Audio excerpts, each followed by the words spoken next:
Hi, this is Logan with Spiritual Danger Close Podcast. Normally, episodes are the narration of my blogs, which come from my thoughts on a particular subject. And learning of what it means to live spiritual danger close requires to have an open conversation with knowledgeable individuals. Today's episode reflects that idea and hopefully helps you with your spiritual discipline. Today's speaker was requested by me or those who follow the blog or podcast. If there's a conversation you'd like to hear or wanted to comment on today's episode, please do so. I hope you enjoy the conversation that you're about to listen to.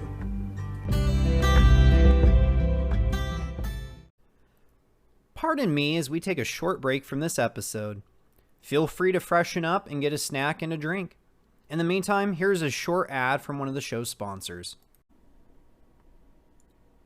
Many parents are seeing the benefits to homeschooling. Maybe you've thought about it but don't know where to start. Maybe you did start but are having doubts. Or maybe you're experienced but want to improve as a home educator. Homeschool Edvantage offers comprehensive training to address these questions and many more. From free resources to parent courses and much more, you can go to homesschooledvantage.com. That's homesschooledvantage.com.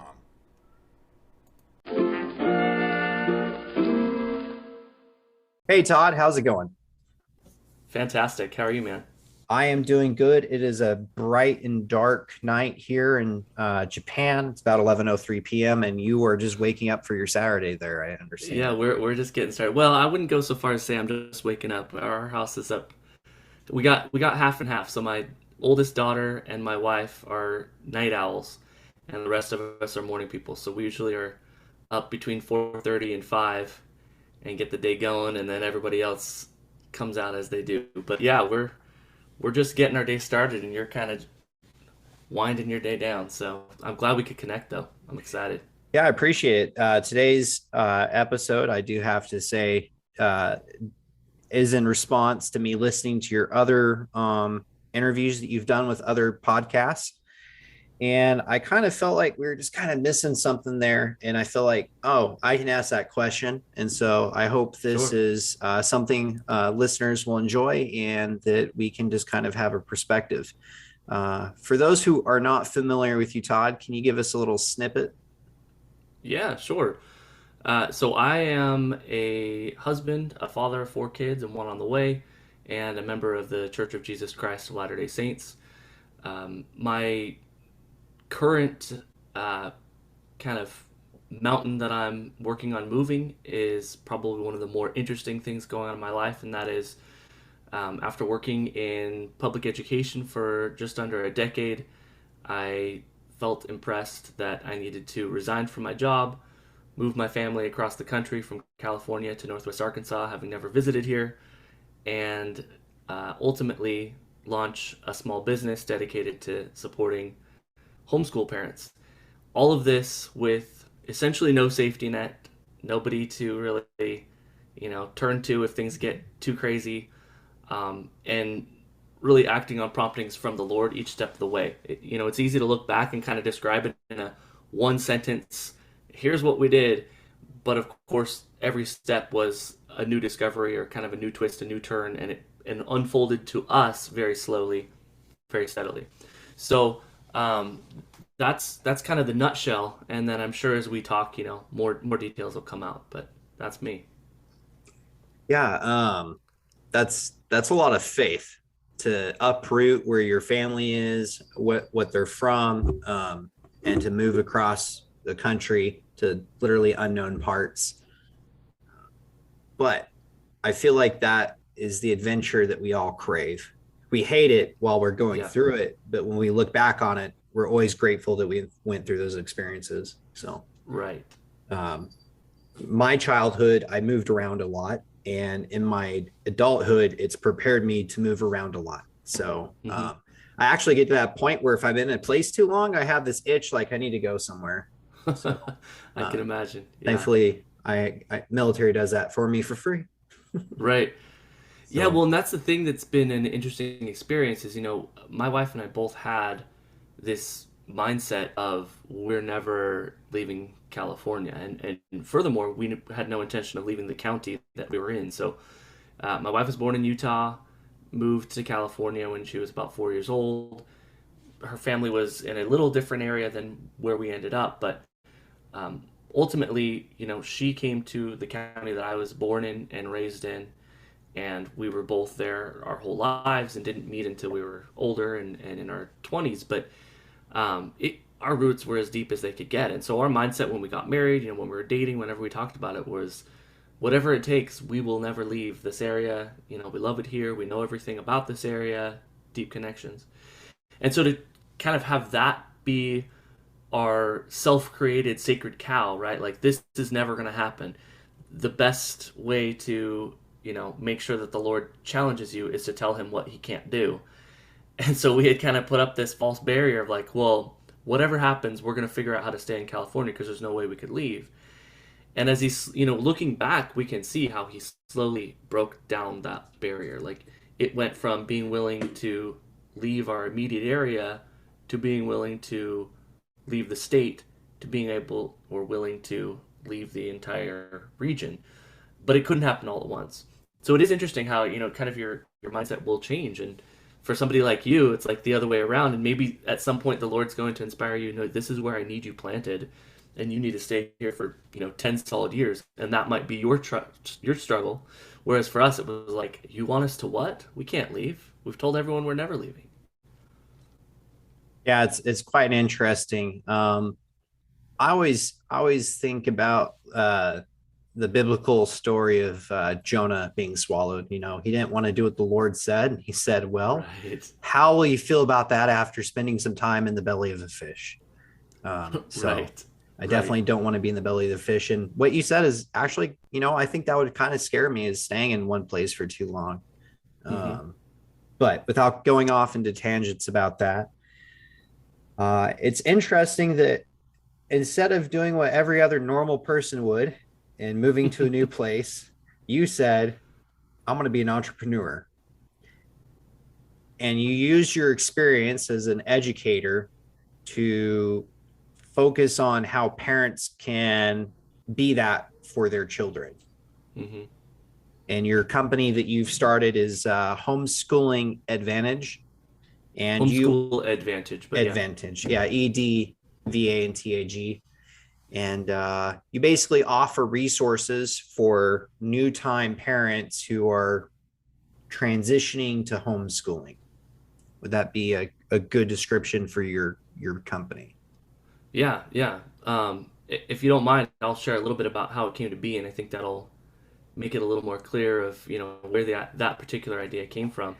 My last job was as an assistant principal and at an elementary school, and so day in and day out, most of my time was spent supporting teachers, and it became really clear. And as I started homeschooling my own kids, we were like many other families in 2020 when schools shut down and they went to distance learning and all these things kind of just came to a halt. We realized this is not what we want for our kids. My son was parked in front of a Chromebook for 4 hours at a time and just miserable. He was hating it.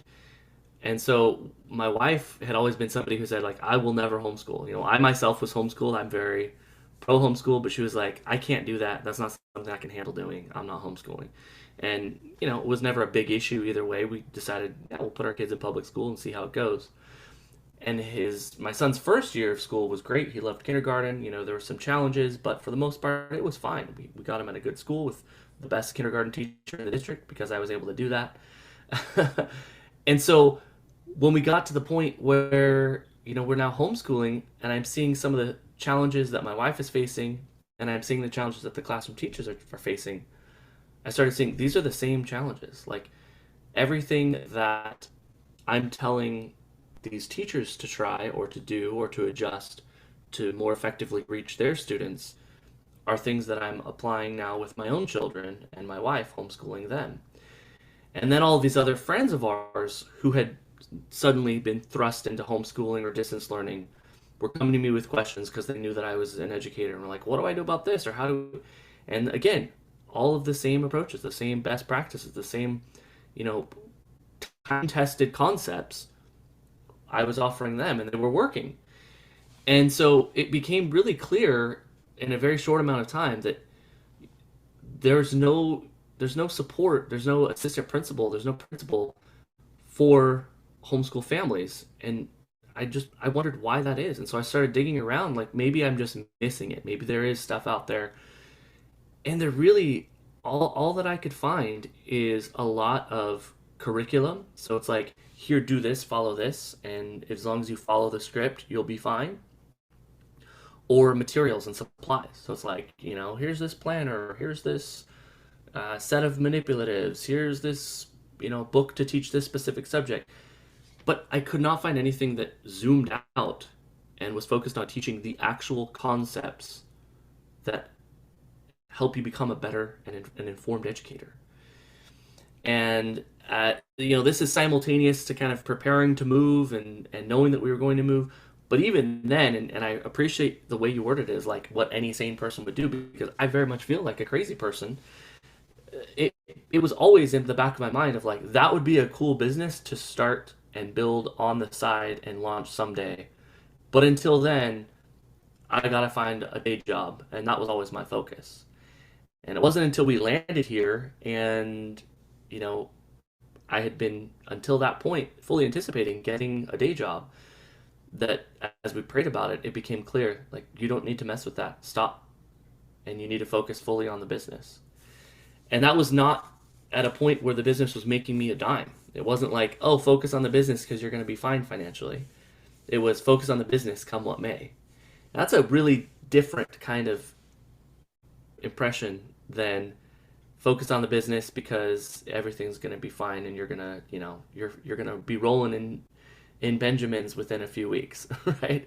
It was very much like, do this come what may.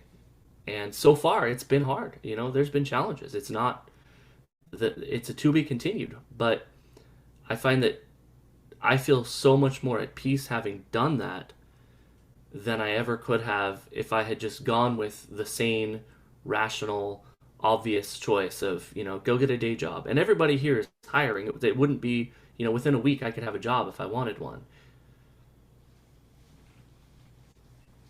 Yeah, I've had experiences like that where I listened to something I just felt highly inclined to do, like I need to go do that, and nothing happened from it. Mm-hmm. And then I've had experiences where I didn't listen to it and I watched it unfold and had this feeling like I should have been involved somehow and it would have lessened the situation. Mm-hmm. And I also think back on a sermon I heard during a stake conference. One of the counselors was getting ready for church one morning and he had a really strange thought. He was checking himself out, making sure he had everything he needed to take with him to church. And as he was heading out the door, he felt, make sure you take a screwdriver. That's a really weird thought. You're heading to church. Why do you need a screwdriver? And he was like, no. And he touched the door handle and it was just like as loud as anyone else next to him, take the screwdriver. He was like, all right, there's got to be something to it. Yeah. Puts the screwdriver in his coat, forgets about it, goes in, he's doing the greetings and talking to people before, the church service starts and just blah, blah, blah, completely forgets the screwdriver. And everyone is interrupted by a blood-curdling scream from a small child out in the foyer. He runs out there and realizes the child had gotten their hands trapped between the metal door and the frame. And because he brought the screwdriver, he was able to leverage it open and free the child's hand, which was later credited by the doctors as to why the child's hand was not, fingers were not needing to be amputated. So he said, even if the Lord asks you to take a screwdriver, I never question it because I've seen what happens from listening. And there's many instances of people around the world having those strong experiences. So I commend you and your spouse who has to do with this and your children for following that. And come what may, we'll see what happens. I'm excited for you. It's a little interesting that you are an educator. You have about 14 years of education experience and about 5 to 6 in actual schooling. to prepare for that. And it's a little interesting in that most educators I've met in the US are really against homeschooling. Parents can't do it. They're not trained Yeah, for it. They don't know how to do any of these things. There's no way that it right. can happen. And here you are saying it's definitely possible. Um, so, what are some of the myths that you're discovering that a lot of people have towards homeschooling? I'm so glad you asked that. It's really fascinating to me to see this kind of divide. I mean, part of it I understand because I look at how a lot of our educators, myself included, were trained and baked into these teacher credentialing programs, as well as simply our K-12 education and all of the higher ed that you have to go through before you get to the point of being a teacher. Baked into that is a lot of false ideas about what makes education effective, what our priority should be when educating a child, and then ultimately what the ultimate goal of being educated is. And so, in my mind, I kind of have two different realities. I have schooling and I have education, and those don't often overlap, although sometimes they do. So, a lot of the misconceptions that I see are people thinking that they have to replicate schooling in order to educate their child. So when I say schooling, I'm talking about things like classroom management, managing a group of 20 to 30 some odd kids in a crowded room. I think of schooling and I think of things like sitting at a desk, using a textbook, using multiple textbooks, taking predetermined standardized assessments, getting a certain score on those assessments in order to be considered proficient, being grouped by age, progressing through a series of classes before you can be considered proficient, regardless of how much you actually understand or retain from those classes. And the list goes on and on and on. And so there's a lot of things that we have in our schooling systems that really have very little to do with education. Now, when I talk about education, I'm talking about the acquisition of knowledge, of perspective, having experiences that leave you more informed and better understanding the world around you than you were before you had those experiences. And we look at a baby and the way that their parents approach them learning to crawl or walk or even to a certain extent to talk. And I'm curious how many parents followed a curriculum to teach their baby to crawl, or how many parents had a standardized test on their baby's first words and the baby only was responded to when they could perfectly formulate those first words. It'd be ludicrous, right? We don't have that. And the reason why we don't have that is because we trust a baby's going to learn it. A baby sees us walking, a baby wants to walk. A baby hears us talking, a baby wants to talk. And with time and trial and error and play and interacting with those who can, eventually that child is able to learn themselves. Now, obviously, there's outliers and there are, delays and developmental disorders and all of that. But in a standard situation, simply being in that environment is all that that baby needs in order to learn. And then we get to school age and we flip this switch that, oh no, the only way a child can learn is in this highly regulated, highly controlled environment where everything is very strictly structured and everything is given in really lockstep, uniform, in a very uniform manner. That's the only way a child could learn. And if we do anything other than that, it must be failure. It must not work. And the evidence just isn't there. There's nothing to support that assumption. And yet so many people have it. Even homeschool families who have this constant insecurity in the back of their mind. Like, what if my child gets behind? What if they don't know enough? Another one of the big misconceptions that I see is parents assuming that their ability to teach their child has to come all at once. And so they think if I'm not ready, I was terrified of calculus. I can't homeschool my 5-year-old. Or I don't know enough about history. I did terrible at history. There's no way I can teach my kid anything. And one of the big issues with that, or my big challenge to that is there is no teacher out there who can comfortably shoot from the hip and teach any subject at any level on any given day. Every teacher prepares for the lessons they teach, and every teacher has years and years and years and years and years to practice and refine the craft. And you take any first year teacher and you put them next to any experienced veteran teacher, and they're not going to operate in the same paradigm. There are things that that veteran teacher has learned, has picked up along the way, has copied from others. It's just like anything else. And so to assume that if you don't have a fully capable, confident approach to teaching your child on day one, you must be a failure is ludicrous. If you know enough to read to your child, you know enough to start homeschooling. And then you can build out from there. And that's where our courses come in. Everything that we offer is fully digital, self-guided. It's for the parent to have access to and study on their own at their own pace, in their own way, in their own learning style. It's in PDF, ebook, and video form. So if they want to listen, they can listen. If they want to watch, they can watch. If they want to print and read and take notes, they can. If they want to read it digitally, they can, however works for them. But the idea is you study, you learn, you refine, and it will take time, but you have time. You don't have to homeschool your kid in one day or 1 year or, 5 years, unless you're starting them in high school and you have a little less time, but they've already had schooling up until that point. You have the time to invest and you can refine your craft. And as long as you stay with your child and keep them progressing, that's all they need.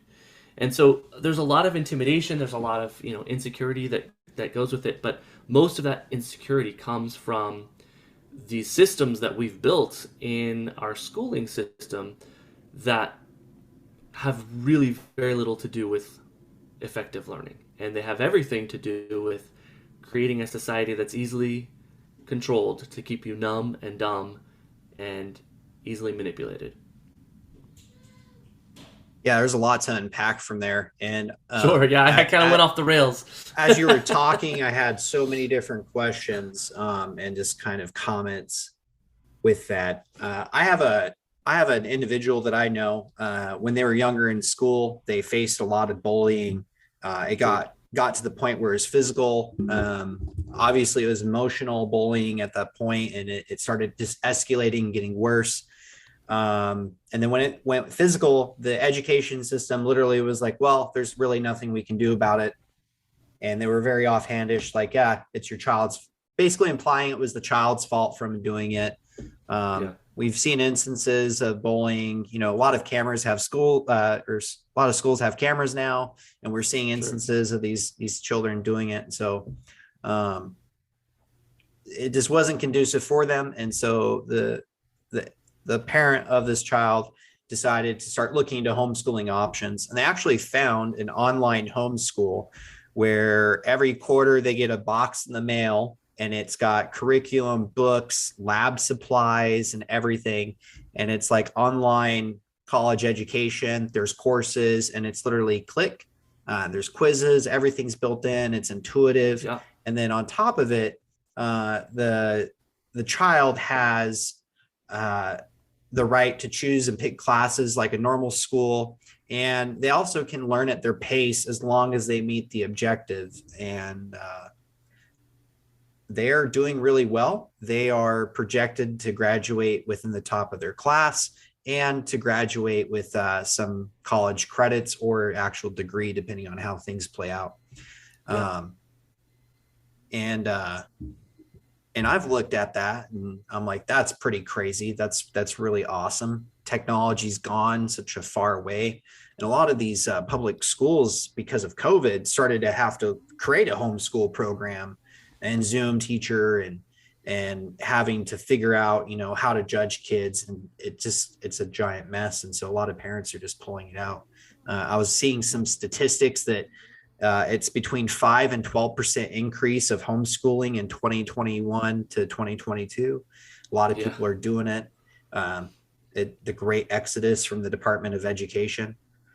And so there are some options that parents don't have to do as much as just make sure their kid is doing the assignments. And Hmm. this individual I know, they've got it down to a science. They basically do everything in the morning, and it's like at lunchtime, after that, everything's theirs. And then they wake up early the Yeah. next day and do it. And, um, Viva La Voca. So Yeah. they're doing good. Um, It's amazing how much time public school can waste. Like you look at an average kid going for 6.5, 7 hours a day, and then you take that same kid and put them in a homeschool setting and see how they can get more accomplished in, half that time. well, And it really starts to highlight how much of that time is really useless. yeah, you have transportation to school. When Yeah. I grew up, I lived in some places that my bus ride to school was almost 2 hours long. Oh, Um, wow. you've got 10 minutes in between each class. You've got the teacher trying to get, 20 to 40 kids, depending their age, to quiet down and focus. Yeah. And then you've got bathroom breaks for the younger years. You've got recess, or then you've got multiple lunches, or just random different things going on. And then, you want to create a social environment. So you've got different like spirit things going on, events and auditorium things. And when you get into high school, you've got sports and cheer day, and then doing all these things where you're taking away from it. So how much time are you really educating in a state-run school? Yeah. So, And I'm not anti-teacher, and I always am really careful to highlight that because I think, there's this, as you noted earlier, there's this kind of almost us versus them mentality that can pop up, and it goes both ways. I hear it from some teachers toward homeschooling, and I certainly hear it from a lot of homeschoolers toward teachers. And my beef is with the system, and the system mhm. was created by a very select few before any of us were alive, and it was modeled after Prussian system that was essentially designed to create an obedient society and create uniform army and our roots go back to a very clear cut objective, and that was creating easily controlled masses. And so what we've inherited through the generations is this very dystopian version of education, but it's not controlled by any one teacher or any one school district. It's very much controlled from the top down. And even, teachers' unions, they are not controlled by the teachers. Teachers, have these bogus votes that they'll do, but ultimately all decision, all policy making, all focus on agenda is top down. And so when you boil it down, there's really, a few dozen individuals in any given realm of education that you can really point the finger at. And the rest of us who have been working in it and who have been, sacrificing and doing everything that we can. I mean, the majority of teachers that I know would love to see a lot of the inefficiencies improve. They would love to be able to apply the things that they were trained to do in their programs. I mean, that's the biggest travesty to me is a lot of times teachers who know better are not able to do better because their hands are tied by state laws, by ed code, by requirements by their local school district, by time constraints, by resources that are limited, by class size and their time being limited that they can invest in any given child. I mean, the list goes on. And so I'm not anti-teacher. In fact, I very much feel like I'm this, I'm on this second ship watching the Titanic go down, and I'm like, hey, you guys, this iceberg just is, your ship just hit this iceberg. You gotta jump ship. This isn't working. And they're on there like, stop criticizing our ship. It's like, hey, I'm trying to help you. Like, I'm not against you. I'm trying to improve things for you and the children, not just cut you out and say, yeah, classroom teachers, screw them. Let's make only homeschool better. I would love it if public school became just as effective as homeschooling. And it could be. It just isn't now. And until it becomes that way, and until enough people are on board to make big changes, I'll continue focusing on homeschooling because that's where a parent can immediately take control and mitigate all of that ineffective approach. They can now say, I have the full day to manage my child's education rather than being at the mercy of this broken system. And maybe this year they have a really good teacher, but I don't know who they'll get next year. Or for this subject, they love their teacher, but this subject, they're having a really hard time. You take all of that guesswork out of it. You take back control of that education for your child, and then you can very efficiently address their needs, whatever those needs are. Yeah, I feel like with a lot of, without getting into the politics of it, there's been a huge microscope on teachers and school districts and what the curriculum is and what they're doing.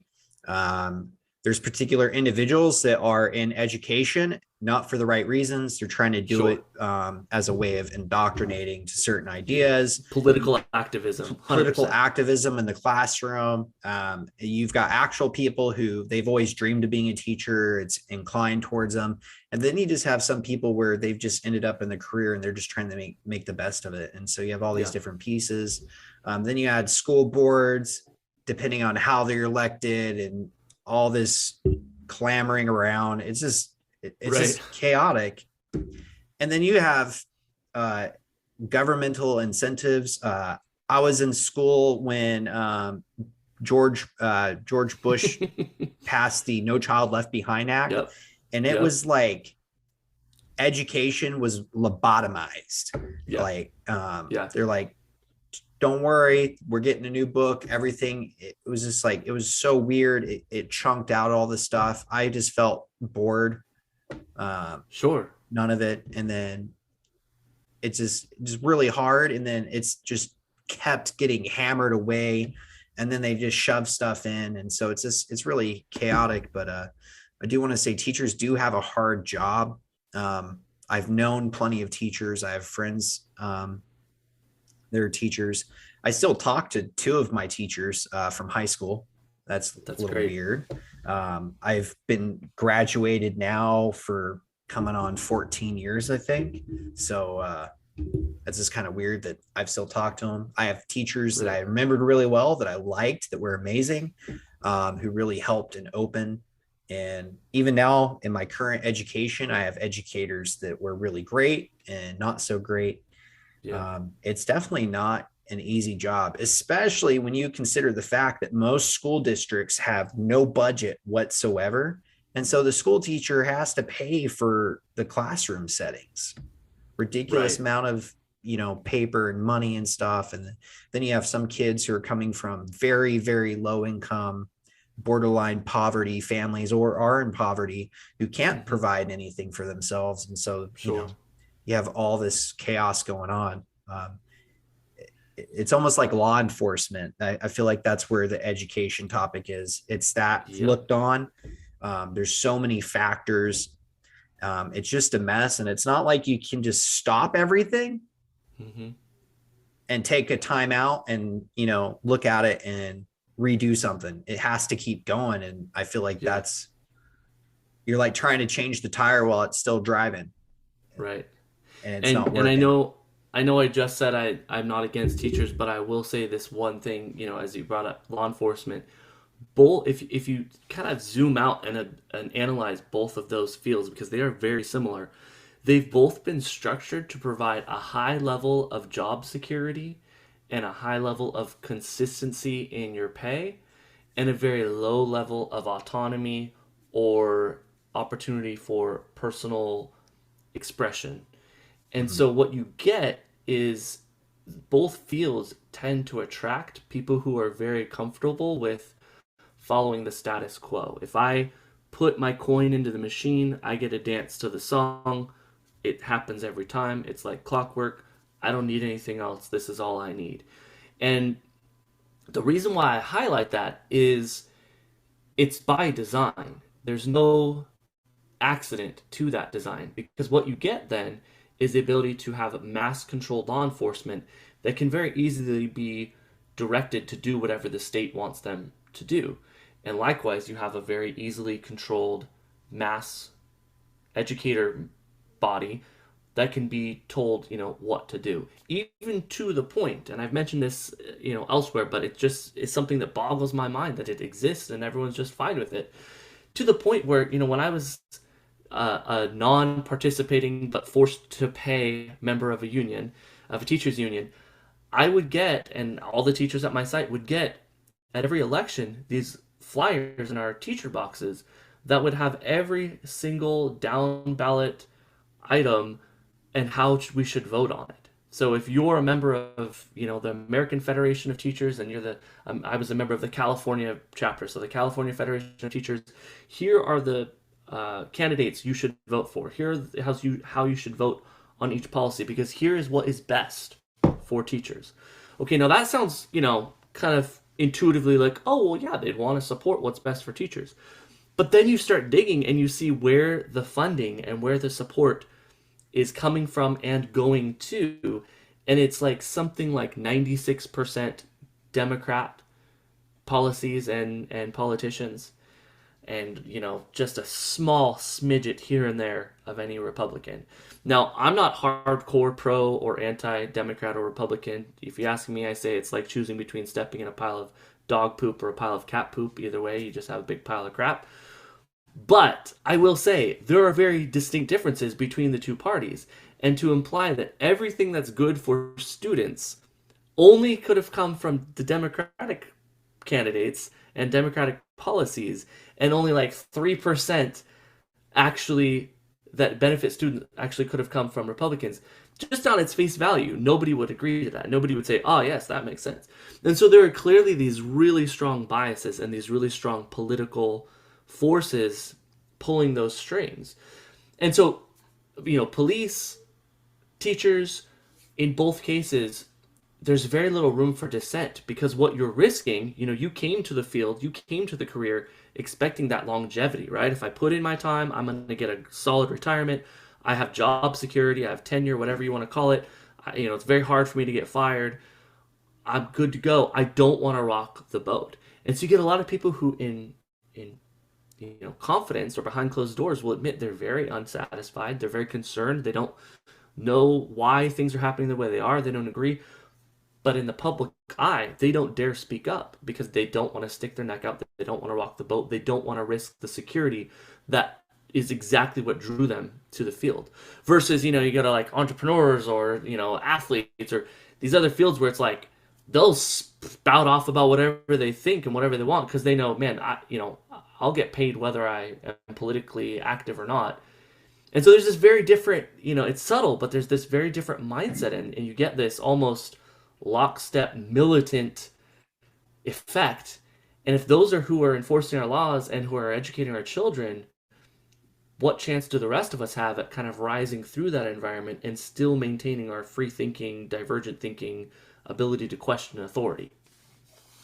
Dogma is one of the great curses to humanity. And I feel like that's what's really kept us back in progressing, not in the progressive term, but in what we're talking about as a society of moving from things that have troubled us to past that. Like, come on, we're seeing news articles for World War III. How come we haven't passed that?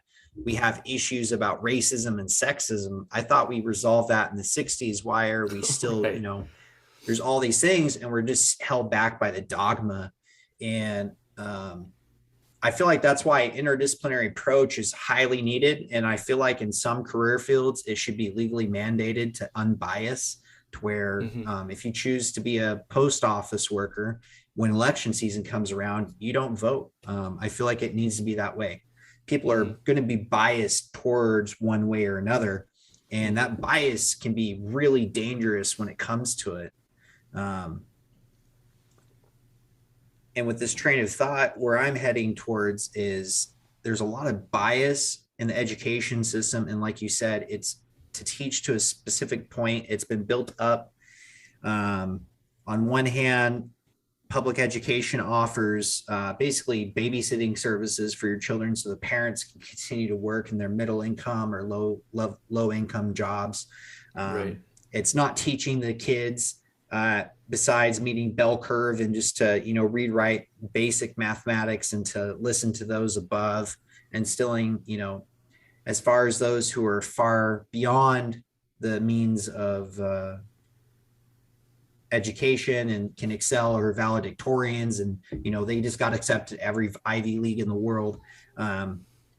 Education system is very boring to them, and then there's some who struggle, who don't even know what's going on, and they just are being left behind, and it's hard to fix this.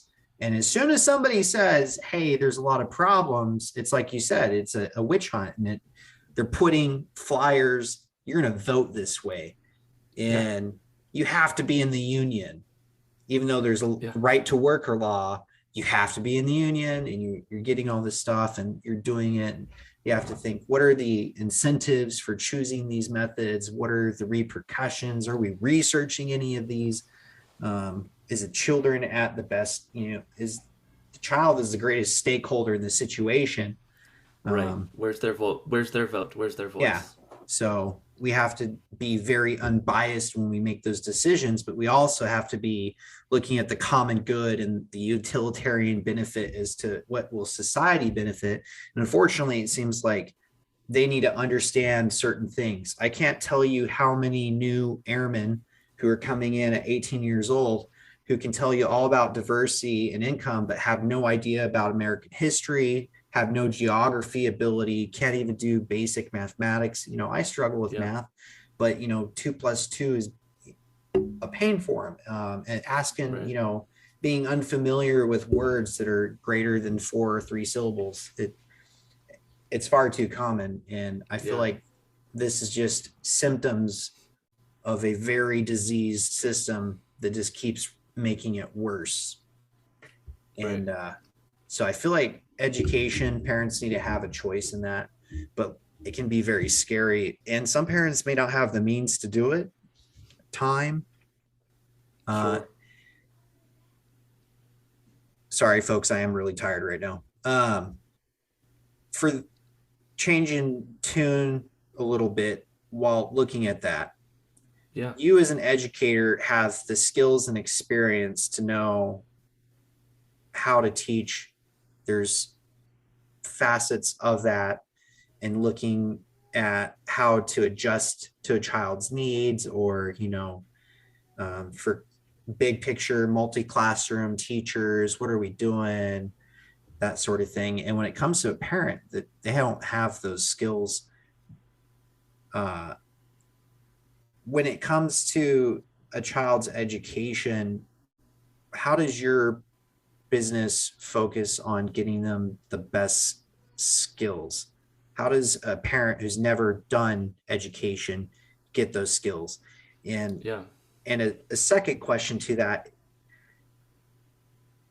if a parent can't find a school where there is an online educator that is zooming in, talking to the classes, and it will be the parent who has to teach, is that even feasible in the long run? Or are we going to be stabbing yourself in the foot in that? Is that the best means? So let me address the second one first, and then I'll go to the first question. So just to make sure I understand it correctly, are you saying like the instances where you're still associated with the school, it's distance learning, but most of the ownership is put on the parent?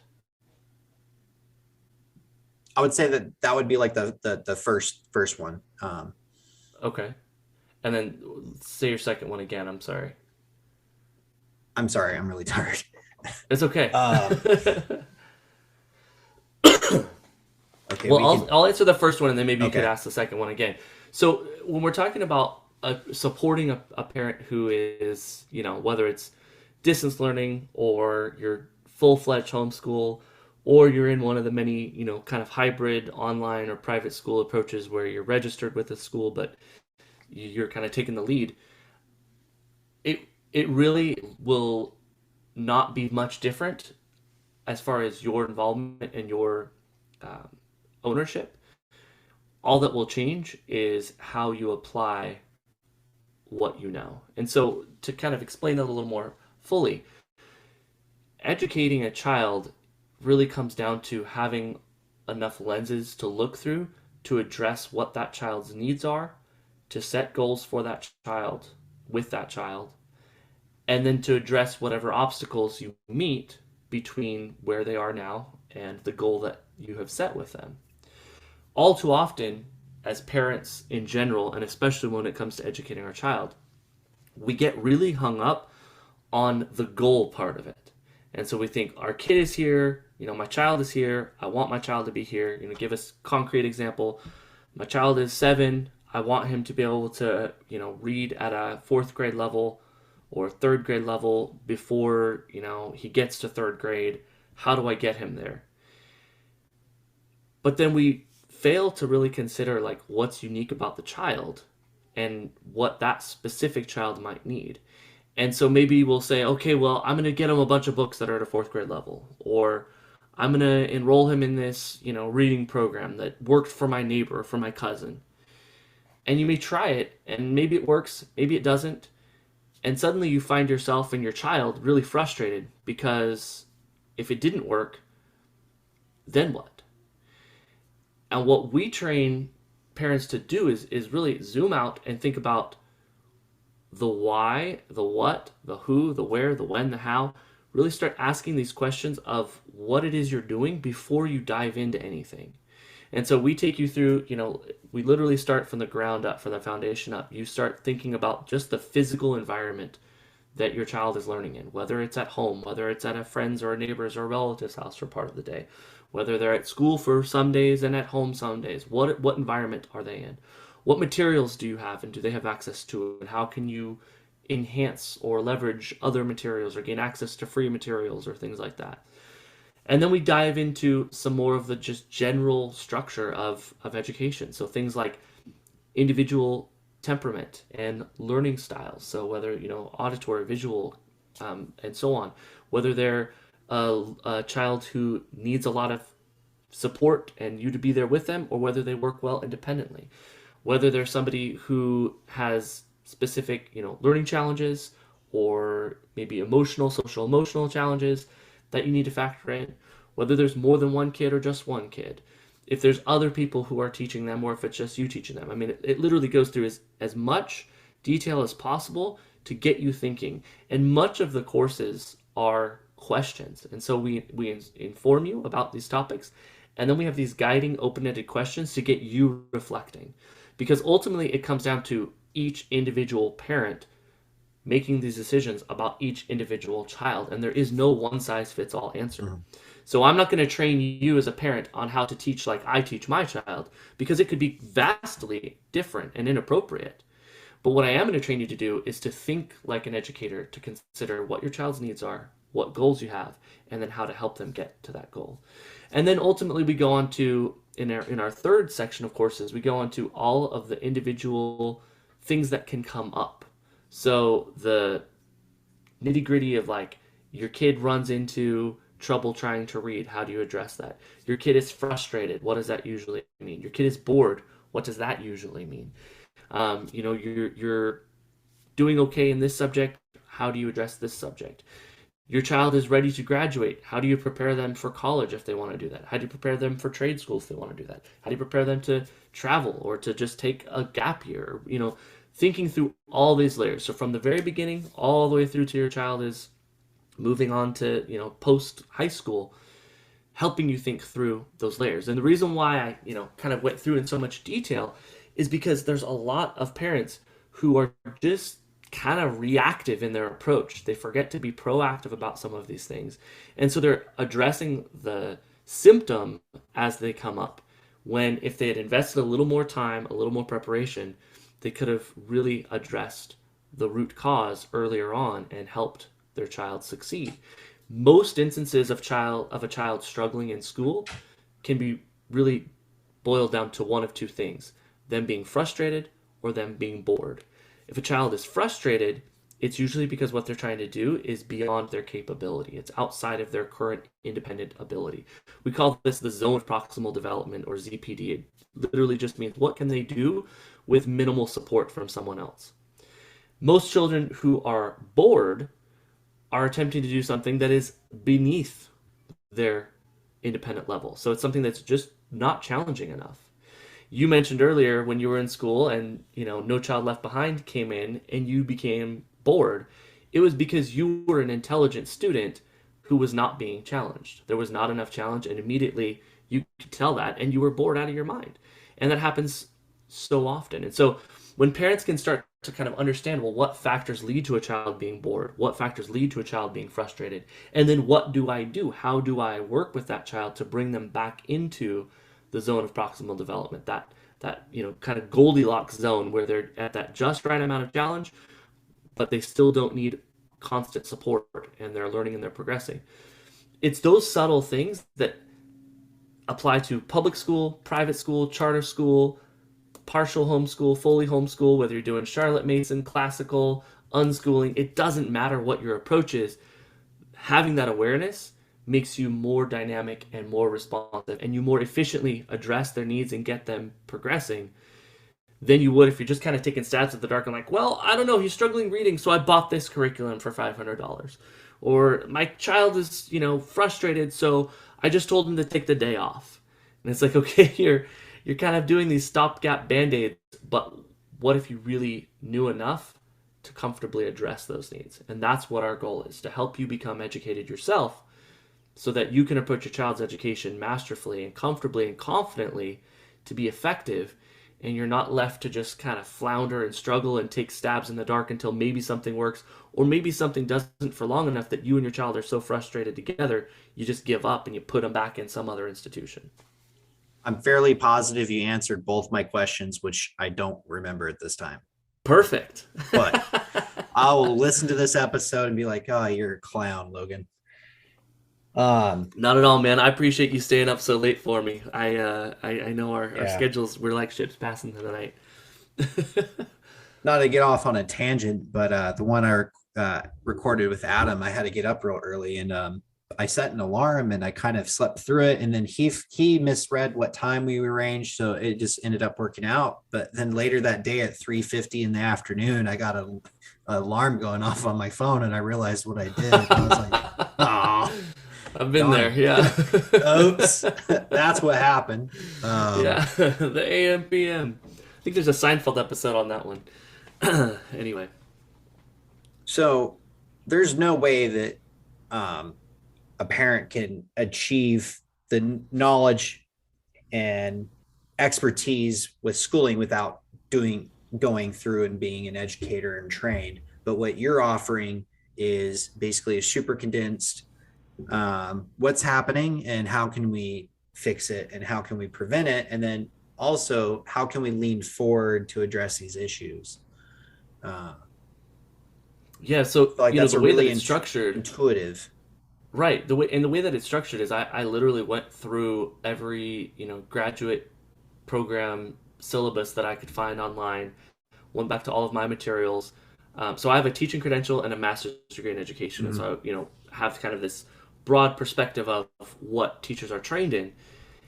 And so I went through that with a fine-tooth comb, and it was like, what of this would apply to homeschooling, and what of this is really just about managing 30 plus kids in a room? Because frankly, a lot of teacher training comes down to that, and a lot of teacher evaluation comes down to that. You ask any administrator when you go into a classroom, what's one of your biggest red flags you could see, and they'd say, unmanaged classroom where the kids are doing whatever they want, which is hilarious and ironic to me as a homeschool advocate, because it's like it's the reverse for me. When I see too much control and too much structure and the kids not actually exploring, I'm concerned. But anyway, so I went through and I pulled what I saw as these common threads in all of these programs and condensed it down what actually applies to homeschooling. And then what I did is I created this massive spreadsheet where it had all of those topics laid out into the different courses and the different modules that I intended on breaking them up into. And then at that point, before I created any courses, before I designed any ebooks or anything, I opened up the floodgates and just invited anybody and everybody that I knew, homeschooler, classroom teacher, veteran homeschooler, neuro homeschooler, parent, anybody and everybody who was willing, hey, I need your eyes on this, and I need you to tell me what makes sense to you, what doesn't make sense to you, what questions do you have. To my fellow educators, it was more like, hey, is this concept, am I representing it appropriately, or could you move it to here? And I gotta say, like, I hit the lottery with the people I asked, because they all gave such valuable feedback. It was like, hey, talk about this over here. This is not as clear as you think it is. It's probably because you've been dealing with this for the last decade, but your average person doesn't know what this means, or or this definition is too complicated still, condense this down. And so we really were able to refine it down to this skeleton of what really would be useful for homeschool parents. We're not covering a bunch of superfluous stuff that's like, yeah, that's cool theory, but how does that apply to my child? It's very Yeah. applicable, hands-on. And then what we did from there is every course covers the material, but then it includes a lot of links, source material, extra things that you can go on and explore in video form, in article form, books, lectures, all of that sort of stuff to dig deep if you want to. Like if you really want to nerd out about that specific topic, there's resources there.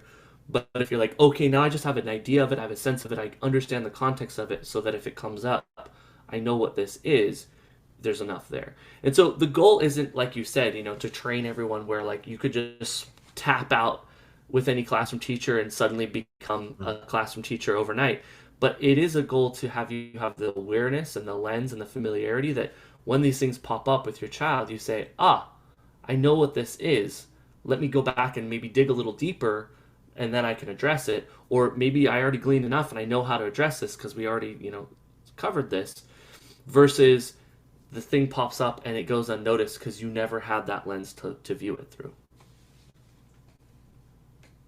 That's a really awesome way that you've built that program together, and that you got people to buy in, to include current educators, I assume. Yeah, it helped that I, know so many, so I could pick and Yeah. choose those who I knew would be sympathetic to my cause. Absolutely. Yeah, I know there's people who are absolutely against what you're doing, and they're pro teachers. Nobody can do what we can do, but some parents just Right. have to do it. And at the end of the day, who's going to need to benefit more, that child? And what can we do?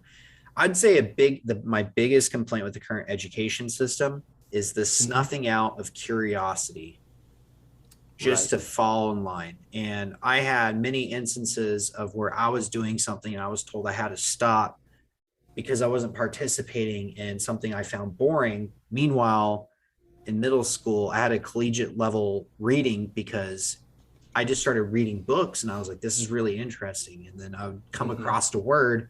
Well, where do you learn what words mean? You open a dictionary. And so I started building a huge vocabulary of too many words that I often forget which means what. And I have to look it up, and I'm right 90% of the time. Or I had a question about a subject and it was, hey, we got to move on. Sorry. And I'm just left befuddled. Yeah. It's really, I would say it's depressing to a child to be told your question doesn't matter. Let's move on. And there are people who are trying to change the system that allow the child's curiosity to work. And I know there's some homeschooling programs that are a little bit more free and open to that. Like, hey, maybe they're not good at math right now. Let's address that. We'll do it at a certain point, but what are they good at? Let's do that. I know of an education that's being performed where they introduce the children to a problem and they try to creatively solve it. Like, we need to cross a road that's dangerous. How do we do that? And they give them the tools and what's available, and they problem solve. I think we've all been begged by a child why, and I feel like we've done that ourselves. Why? Sure. We're naturally inquisitive. We want to know things. Why is the sun hot? Why is it hot outside? Just a simple question. But when you tell a child, no, don't ask that, it's not appropriate, they just stop asking questions and just kind of go with it. I feel like that's when you get kids who are, they want to talk with their friend in class because, they don't care what's going on right now. Because you told them, no, your questions don't matter. But yeah, having this skills as a parent doing this, I feel like that would be a really important. And looking through your programs and what you have to offer, it looks like your site's been there for years. And well, thank you. It's really awesome. I was like, wow, this is really developed. There's stuff to go through and courses to look at. So you have the knowledge as a previous educator. You've seen where things are lacking, and now you've created this program to basically give parents the basic necessities to know what to do when they encounter certain situations. And then you offer for the parents who want to rabbit hole down a particular aspect, those options as well. How do you have anything for how a parent can get through it? Because this is going to be extremely stressful. I've not done it, but I can just go, that's going to be a fun time. How do they survive spiritually, for the religious and non-religious? How do you get up each day and go, I have to teach my kid today? While I'm assuming many parents are going to have to still work. How do you develop that? Yeah, and that's a really important aspect. And I think, the emotional side of it, the spiritual side of it, weighs more heavily on a lot of parents than I think even the academics. If it was, I have to teach my kid in a vacuum and I don't have any other responsibilities, I think a lot more parents would say, okay, I could tackle that. That's not too bad. But exactly, it's when viewed in addition to all of these other things. And, it really boils down to your expectations. If you go into homeschooling with the expectation that every day is going to be glorious, otherwise you're a failure, you will feel like a failure.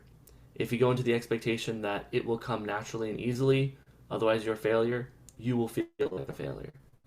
If you go into it, however, recognizing that, I know that every parent loves their child, but I guarantee your kid has bad days in public school as well.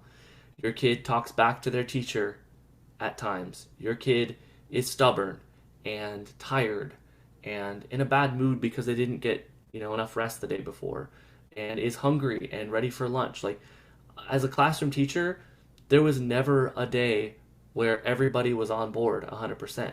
In fact, most days, most of them were not on board, and there were only a handful of kids who were really with me and in it. And so if you approach educating your own child with that same realistic understanding, and your expectations are more realistic, that, hey, some days this is going to rock and some days it's going to kind of suck, and those are both normal and okay and part of the process, it's a lot easier to not get frustrated. To give some examples, like, you have to have plan B and C for when those moments come. And there's going to be times where you can address their concern and you can, help them not be bored or help them not be frustrated. But you also have to recognize when those are not going to work or when they haven't worked. And you say, okay, we're going to do something totally different. Or today we're going to do a field trip, or we're going to go here, or we're going to go do that. Or, I'm busy with work more than usual this week. You're going to do some more independent activity, and we're going to tamper down some of these other things.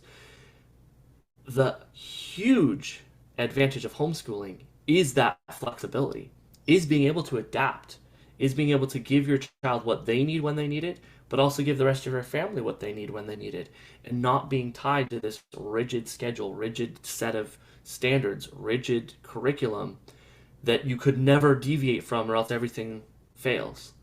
And so the more you're able to be comfortable with that flexibility, and we have a whole section, a whole module talking about, like, you have to correct for whatever your tendency is. So there's going to be parents that are naturally, like, loosey-goosey, free-flowing, everything is just chaos, and those are the parents that are going to have to actually add in and infuse some structure to balance things out. And then there are the parents who are naturally like, I'm anal retentive, have to control everything, and nothing can happen unless I've pre-approved it. And you are the parents who are going to have to dial it back and add in some flexibility and add in some adaptability. But if you go into it with the right expectation that, like, the ability to adapt, to adjust, to kind of throw your hands up and change what you're doing increases with homeschooling, it doesn't decrease, you feel a lot less pressured, because it's not, 5 bad days every month are not going to fail your kid. Like, yeah, every day matters, but every day matters in both ways. It's not every day matters you have to be grinding every day. It's every day matters you have to be doing what your kid needs every day. And some days what they need is to not be grinding. And then the other layer of it that I will say is really important, and when we talk about this in our courses as well, is when you are your child's educator, you're not the only person who can educate them. And so you're the one who's, taking the reins of making sure that what they need is happening. But by all means, involve siblings, involve technology, involve other family members, join a co-op. If there isn't a co-op in your area, start one. Work with other parents who can, once a week you each take turns leading a class. Pardon me. you can have these built-in kind of layers to take some of that burden off of your shoulders and to help you focus on your strengths and then outsource maybe things that are going to take a little more time for you to become comfortable with to those resources that can handle it, whether it's technology, whether it's other people, lean into those. For example, our oldest was fantastic at learning to read. Like, he loved it and it came naturally, and he's a really strong reader. Our next child, our oldest daughter, she had a really hard time. She really struggled. And so for a while, it was like pulling teeth when my wife would try to sit down with her to, practice reading, to work on phonics. It was just really a struggle. And so we started her on this computer program that's game based. It's still phonics, it's still very much the same material, but it's a different format, it's a different structure. And after just a few months of my daughter working with that, it clicked. And then she was ready to work with my wife more and to read more books. And now she's a super strong reader. She loves reading. She can't get enough. Now, if my wife had just put all the pressure on herself and said, man, I'm not a failure, I can't give up, I'm going to keep drilling the same thing with my daughter. Like, the definition of insanity is doing the same thing over and over, expecting a different result. You have to be able to adapt and change and outsource when it's necessary.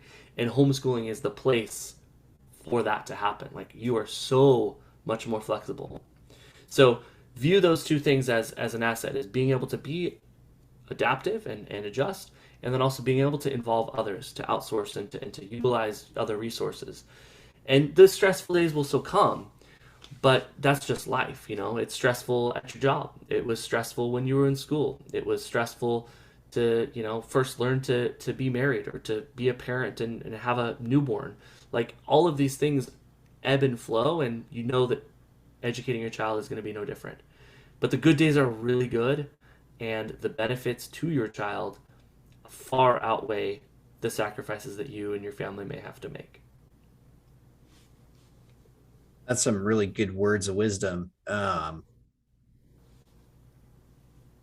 Yeah, it would be very, if I was a parent and I decided to pull my kids out and decided to educate them, there's a lot of unknown. And so the Yeah. resources are going to be invaluable.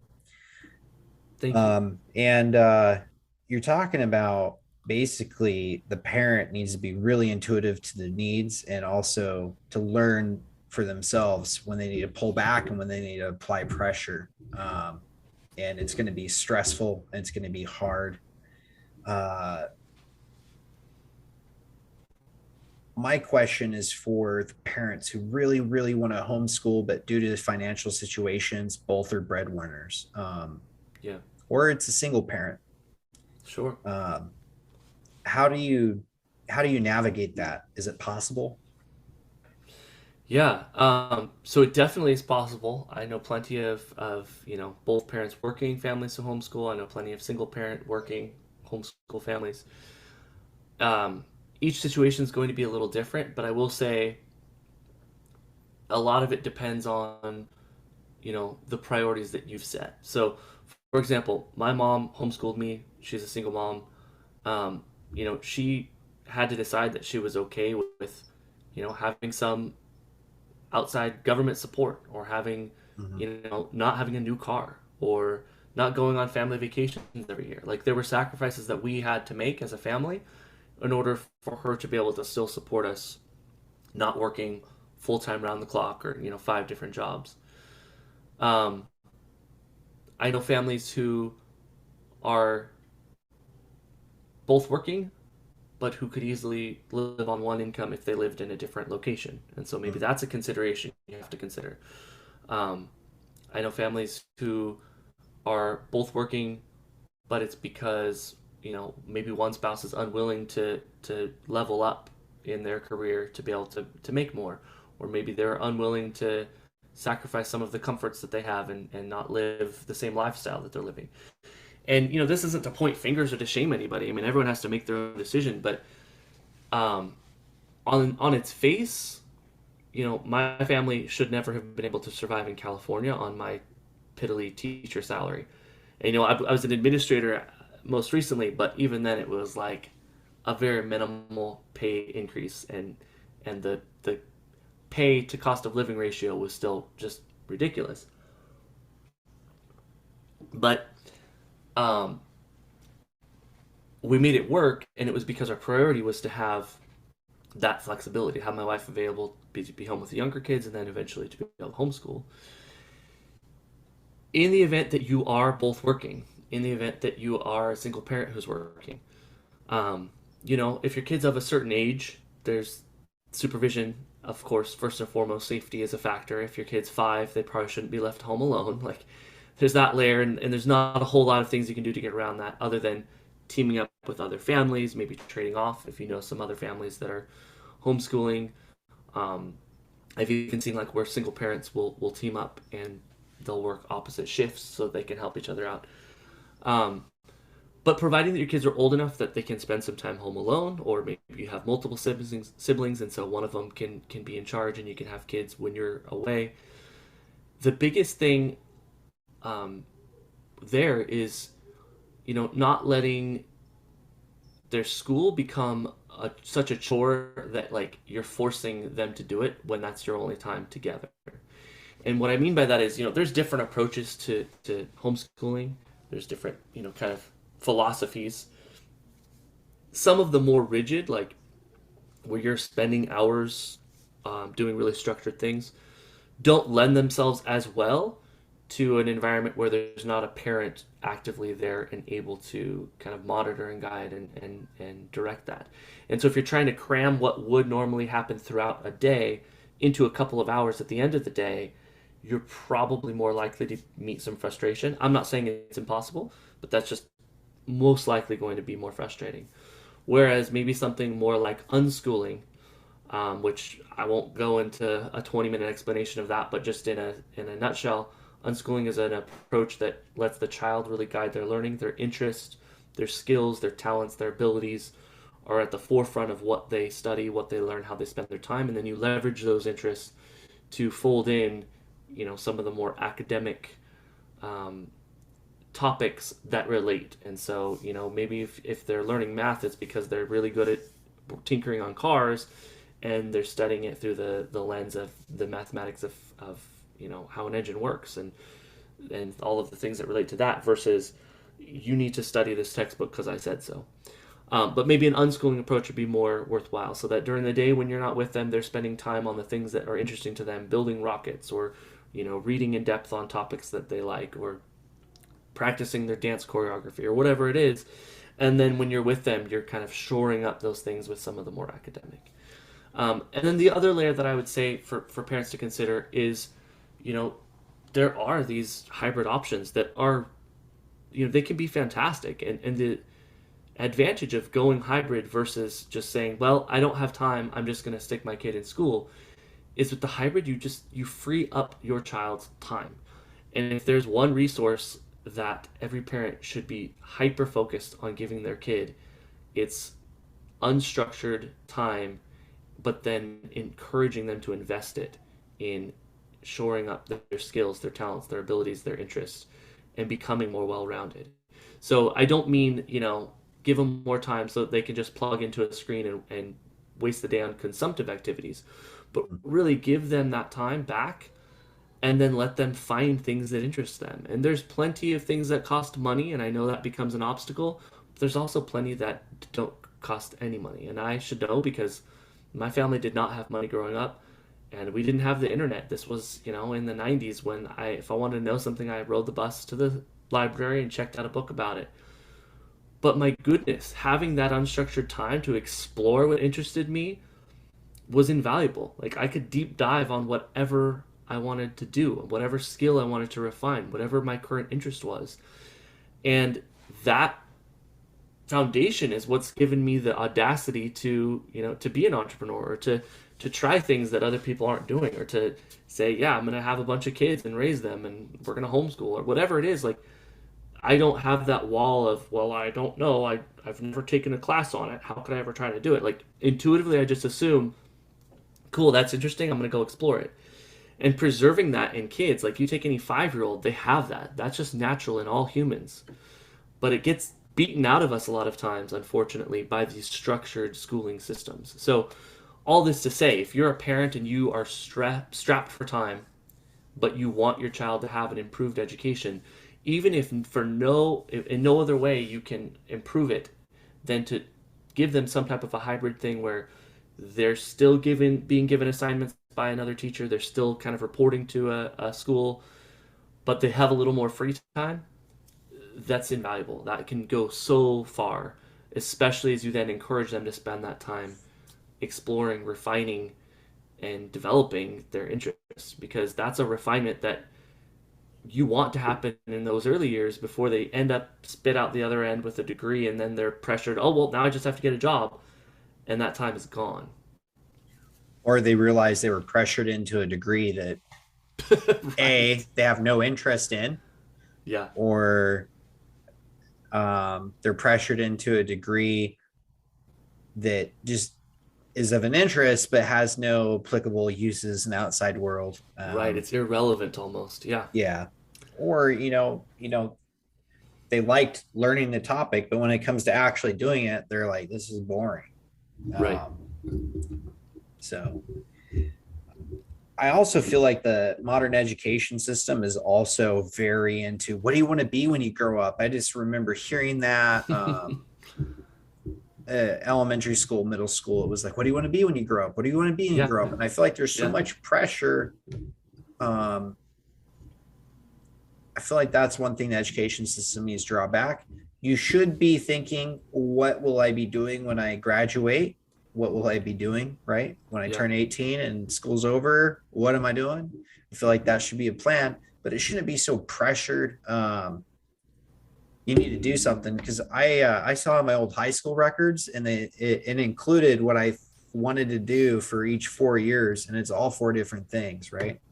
Right. And then I graduated high school and putted around and did different jobs and didn't know what to do. And then I putted around and I did 2 years of a mission, and I was so sure what I wanted to do and do this. And I come back and felt completely, lost in what I should do, and nothing felt right. I was so sure I'm going to do this, Yeah. and it didn't feel right.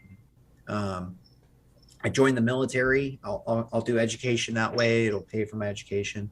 I'll do that. Yeah. And then finding that I really wanted to do something, and then some stuff happened, bureaucracy, kind of forced my hand to go a different route. And now I'm in this education system. I've been doing online school since 2015. And honestly, I don't feel like I would have done as well in a traditional curriculum setting. I basically have my week, each week is a new module. It's 9 weeks long for each term. And I see what assignments are due. I get resource information. There's video lectures. I can email. Being 14 hours, 15 hours behind where my school's located. Sometimes I can get on there.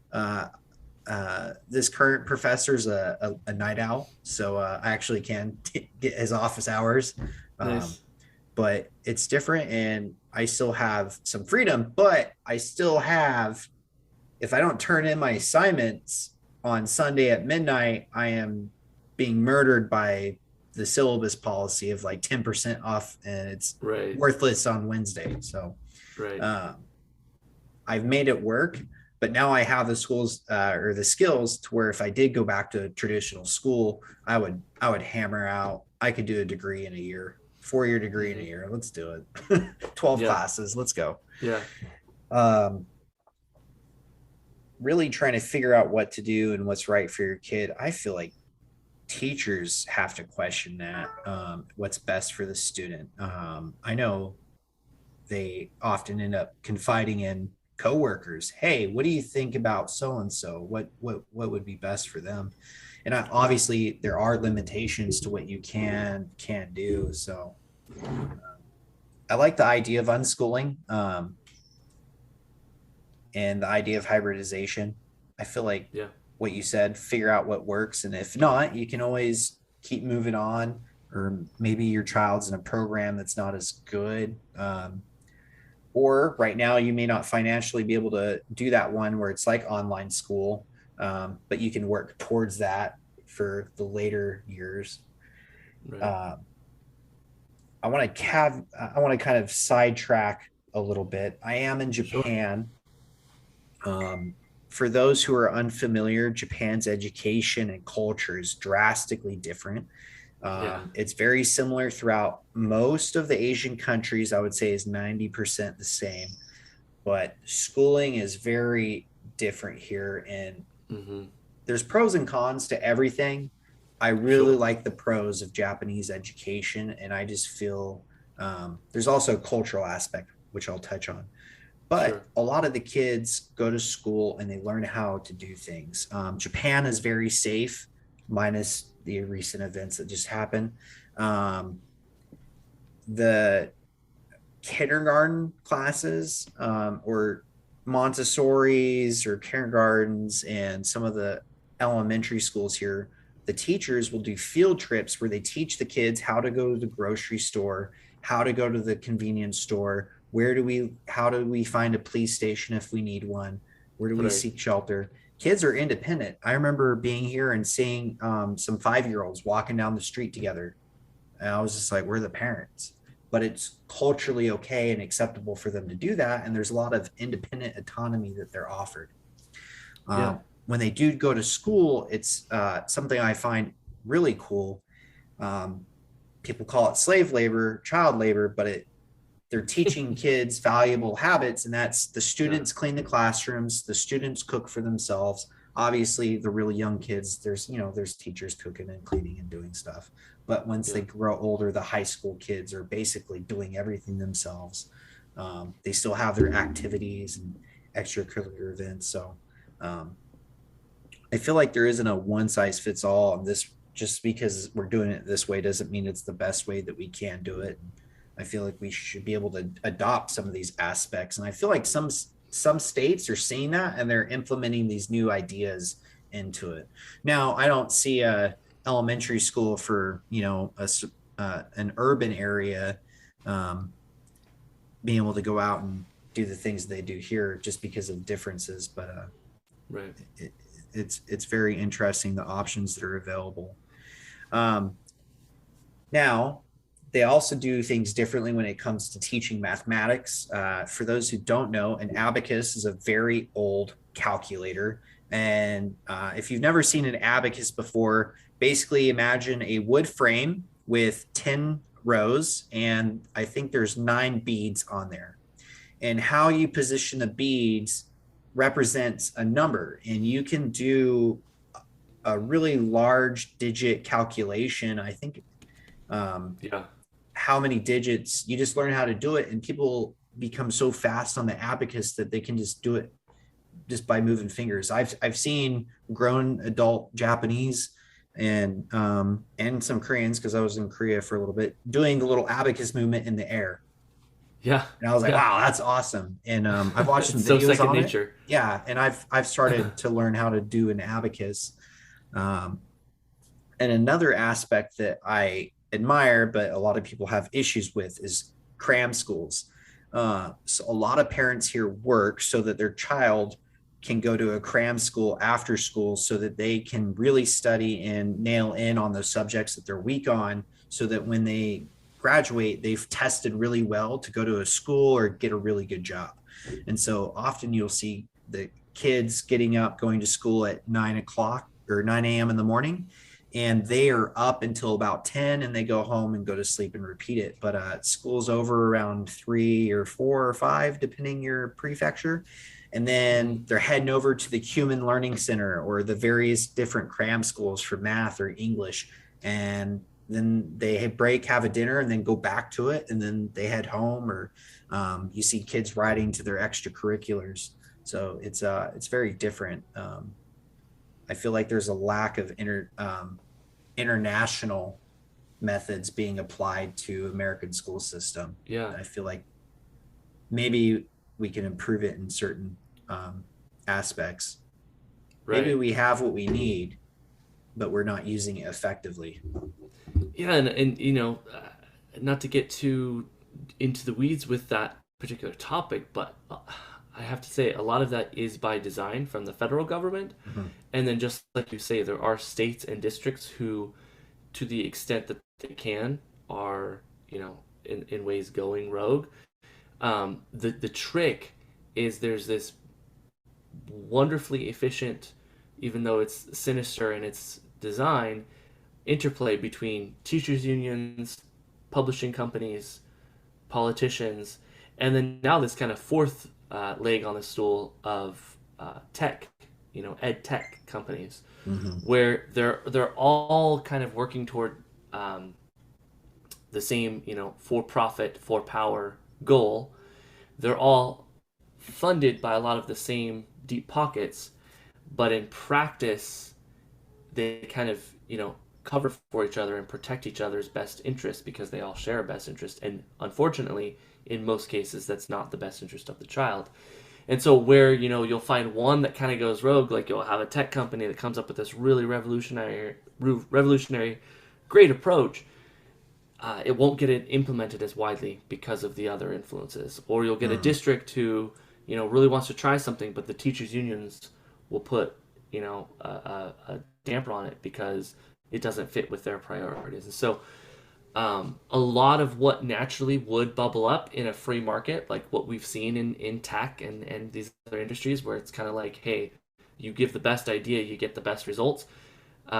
It's really hard to have that happen in education, and it's by design. It's because these powers in play are very well organized, very well funded, and very lockstep unified. I mean, the two biggest teachers unions in the country, in the U.S., are almost, for all intents and purposes, are just the same union. They agree on almost everything. Their presidents check in and unify. And so there's just not a lot of diversity of thought, and that results in great ideas, like you're saying, internationally and throughout history. We can look back and find some fantastic approaches that don't involve grouping kids by age or don't involve sitting at a desk, but that's not politically expedient, or that's not fiscally responsible according to this objective or that objective, and it gets filtered out. I always say, what we should be teaching our kids, whether they're in public school, private school, charter schools, homeschooling, what we should be focused on are the ungoogleable skills. So, like there's a lot of information that you have at your fingertips that you no longer need to commit to memory. Now, it's good to be familiar with it, and if you can commit it to memory, great. But ultimately, like when we get stuck, we look it up, and that's just a cultural shift that has happened. It's here. It's not going anywhere for the foreseeable future. But you can't Google how to respond appropriately when somebody says something you don't like. I mean, you can read articles about it, but like you can't hit a button and have that just happen. It's a learned skill. You can't Google how to persevere when something's really hard and crappy and you hate doing it, but you know you need to do it anyway. That's something you have to live and experience and work on doing. You can't Google the feeling of setting a goal, working toward it, accomplishing it, and then being on the other side, looking back and realizing the worth and value of that sacrifice and hard work. You have to experience that enough times that then when you're met with that work, you're willing to sacrifice in order to get to that goal. You can't Google how to love somebody. You have to feel what that's like and to treat them respectfully. Like, there are so many things that are part of being a decent, good human being, and especially from a religious perspective of being, a child of God, that's what we need to focus on. And our antiquated industrial revolution based schooling systems all too often are focused on these Googleable skills and facts, like memorizing and being assessed on these things that have nothing to do with what make you a good, decent, moral, capable, productive human being, and everything to do with taking up your time and wasting it for the most part. So it's really valuable for parents to kind of, zoom out and shift their focus, no matter what environment your kid is learning in, and think, what can I emphasize? What can I value in my child? And what can I, respond to positively and encourage and reinforce? And then if they struggle in these other things, help them understand that doesn't make you a bad person. Like, I am me personally, I'm the worst at memorizing facts. I love history. I love hearing about it. I love learning about it. You ask me any date in history, and I have no idea. It does not stick in my memory. And so, someone could look at me and say, like, you have no respect for history. You don't care. You don't whatever. You don't value it. And yet, I love learning the lessons of history. I love learning about, how these patterns repeat and all these things. But the dates themselves, like, for whatever reason, that's not something in my mind. Now, could I Google that if I get stuck and I need to know it? Absolutely. So it's not something that I need to stress about. It's not something I need to, kill and drill until I commit it to memory. But with kids, it's like we emphasize these things, and maybe a student in school where they run into an obstacle like that, then it's like, well, you gotta know the date because if you don't know when that happened, you don't know history. And then they just close off to history altogether. And by the time they get to, being done with school, they don't even want to look at any lessons from history because all they associate history with is, I hated when I had to take that test on all those dates that I couldn't remember and I got an F. There's an inferiority complex. A lot of people, you got to be perfect at everything, and that's just not true. There's professionals in their career fields that I've seen that had to like Google something. They're like, oh, that was embarrassing. Yeah. Oops. And yeah, we do have an issue that we're coming into the tech age as things are advancing more. That's something cool. If I was homeschooling a child, the use of VR, doing VR classrooms, I feel like that would be crazy. I have a feeling, not to sidetrack it, but I'm really into researching artificial intelligence and the Internet of Things, which is basically the use of everything with AI in all different aspects and many different industries under one umbrella is what Internet of Things means for those who are unfamiliar. And right now, we're not really close to AI. So AI can be described as 4 levels: level 1, level 2, level 3, and level 4. The first 2 levels are pretty simple. For instance, a calculator would be like a level 1. It can do some things, but you still need to input. Mm-hmm. A level 2 is like a Tesla car right now. Mm-hmm. It can drive, but you still need to sit there and input occasionally or take the wheel if needed. Level 3 is when we start going into the scientific realm. There's very, very, very few things right now that are level 3, and they're so focused on their one aspect that it's completely worthless to anything else. For instance, some arguments for the Google chess AI or the Go AI is a level 3, and level 4 is completely scientific right now. We assume, and that's where an AI is sentient, and that's where we have the Turing test of whether or not we can determine. And there's actually a conversation right now by a Google researcher for Lambda that made the news because the memes showed a fat guy in a fedora is worried about this AI is sentient, and it's hired a lawyer. He's actually doing it as a provocative way to get people to think about the subject, because we have all these laws and fears of nukes, nuclear war and World War III. We have all these treaties about bioenvironmentals, biochemical weapons, but we have nothing when it comes to AI. Nothing. We're relying on the corporate social responsibility of these entities. They're putting these things together and hoping that they have the best interests for everyone at heart. I'm sure it'll be fine. Yeah. Where my tangent's going is I actually foresee a future that if we do get a level 3 or level 4 AI, the implementation of it as a school teacher and the ability that it would have is it could take a classroom of 40 different people and it would teach each one a different curriculum, and it would instantly be able to assess what their needs are and start tailoring the lesson and program and assignments and building specific standardized tests for them to assess their needs and seeing where they're weak, or, hey, maybe let's just focus on this or doing this at an unbelievable pace. If we get there, I hope to see it in my lifetime. I don't know if society is willing to make it to that point. We seem intent on self-destruction. But I feel like AI is coming into there, and there's I've seen some programming things for iPad children. There's some learning apps that are intuitive, basically using algorithms to determine where Yeah, things they're are very going. responsive. Yeah, and there's assessments out there that are that way. They're, computer adaptive assessments, and so depending on how you answered the previous question, it will determine how far it takes you or what the next question is or the structure of it. And not every kid will get the same Hmm. test. And I think, there's a lot of value in that in terms of within their sphere, like within those objectives. My only 2 cents, and this is just because, I like to kind of play devil's advocate, is questioning the value still of like what those objectives are. So if something could efficiently do, you know, um, cover a topic or design an Hmm. assessment more efficiently than a human, great.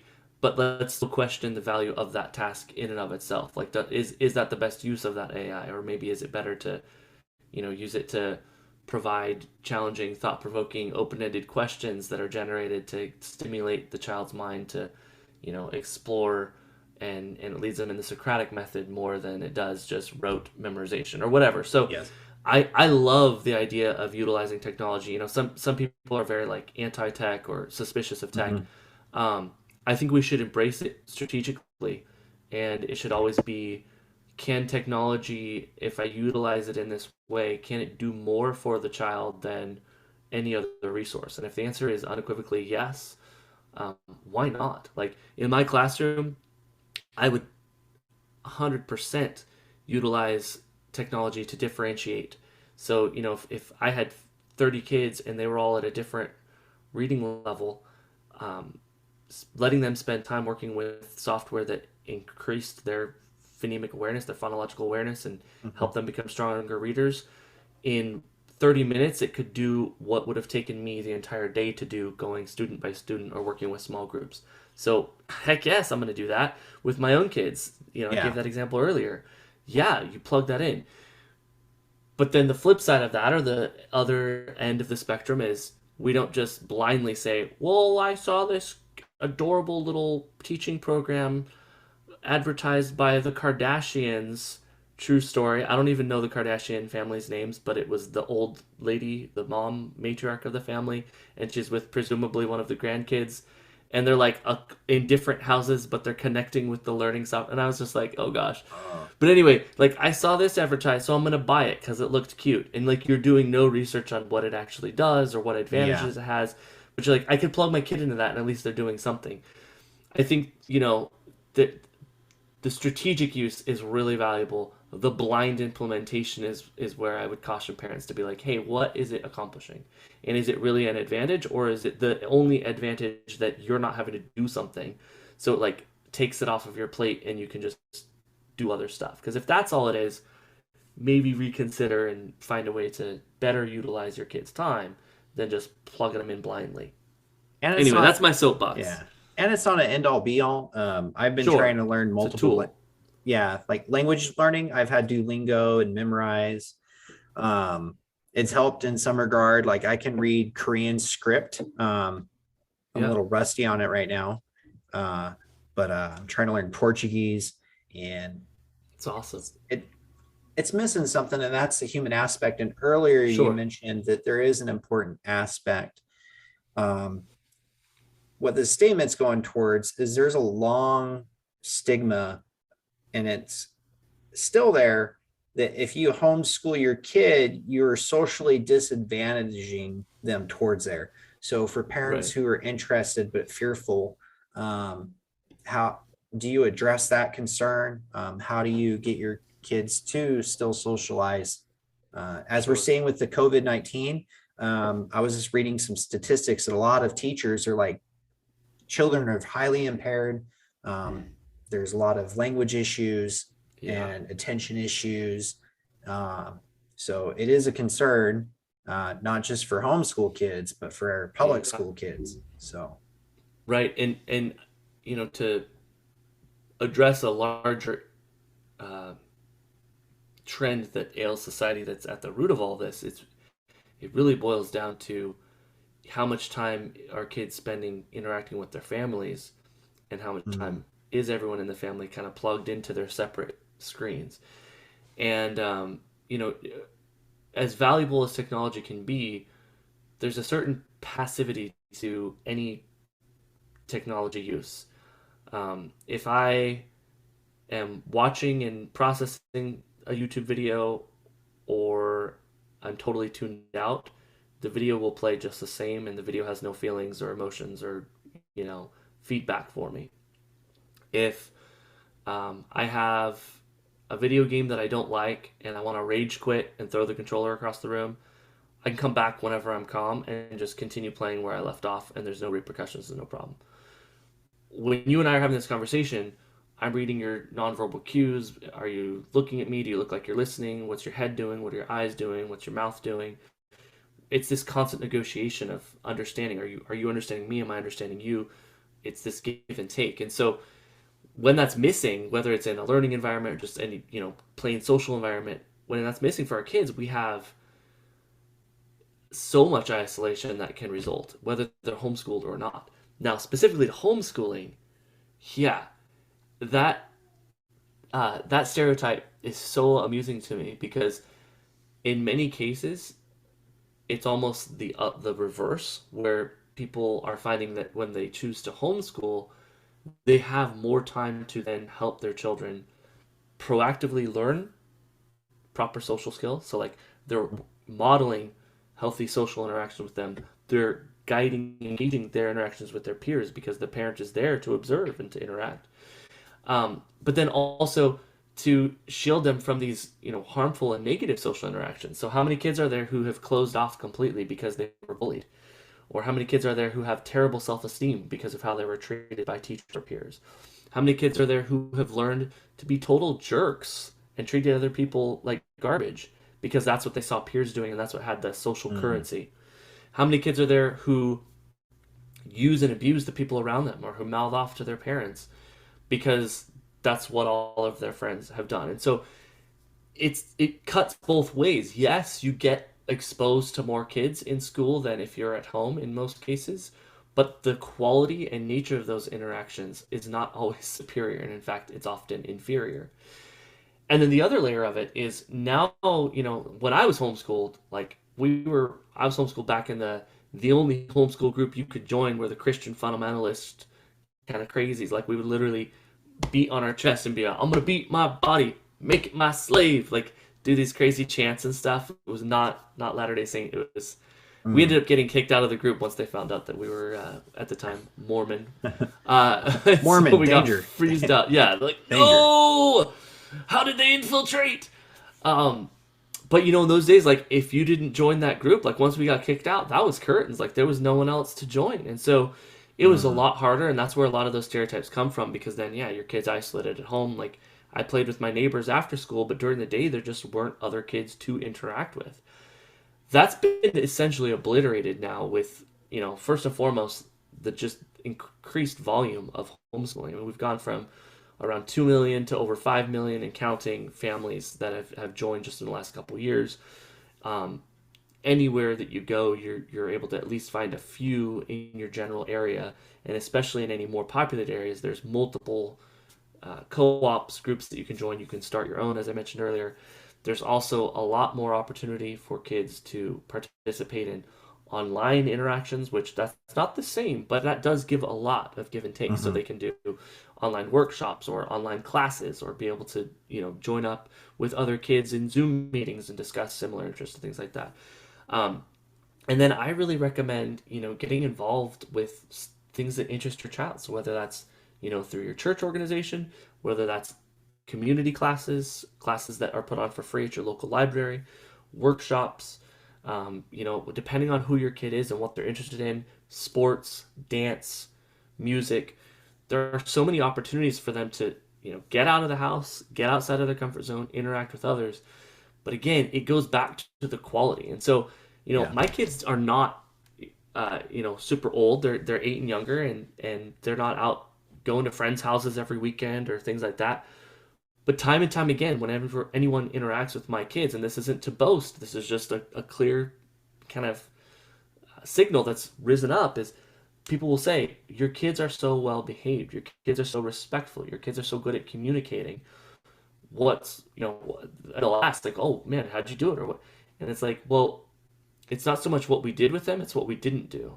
We don't send them off to interact when we're not observing for hours on end with who knows who's been exposed to who knows what. And so, my kids don't know most of the swear words that exist yet. I don't mean they'll never be able to learn them, but like they Mhm. weren't exposed at 4 years old. My kids only get treated with respect by each other and by us and by the other adults they interact with, and that's what they assume is expected of them. And so they're very respectful. Like the quality of those interactions is a lot more um, guided by us, and they don't have as many opportunities to just learn garbage habits because nobody's monitoring. Because I tell you, after working on several school campuses over the years through my summer school and the jobs that I was at and the classrooms that I taught in and administrative stuff, there are plenty of opportunities, and kids will always find opportunities to bully and pass on that bad behavior, whether it's in line, out on the playground, in bathrooms is a huge one, quietly inside the classroom when the teacher's just not in earshot. Like that stuff gets passed on, and you can't shelter your kids forever. They're going to come across it, of course, but when you can give them that foundation when they're young, and then they go out into the world and they have that contrast, it's a lot less likely to take root than when like that's all that they know. Every interaction is peppered with that because that's all they've seen. So I would say if you're concerned about the socialization, number one, consider the quality of that socialization. Like, is it increasing or decreasing when you homeschool? Um, and then the flexibility. Like, are you able to then now plug in more of the good things, like positive social interactions and working on skills and joining teams and going to those classes and workshops and community events that when they were in school until 3:30 and then they had 2 hours of homework, you just never had time to fit in.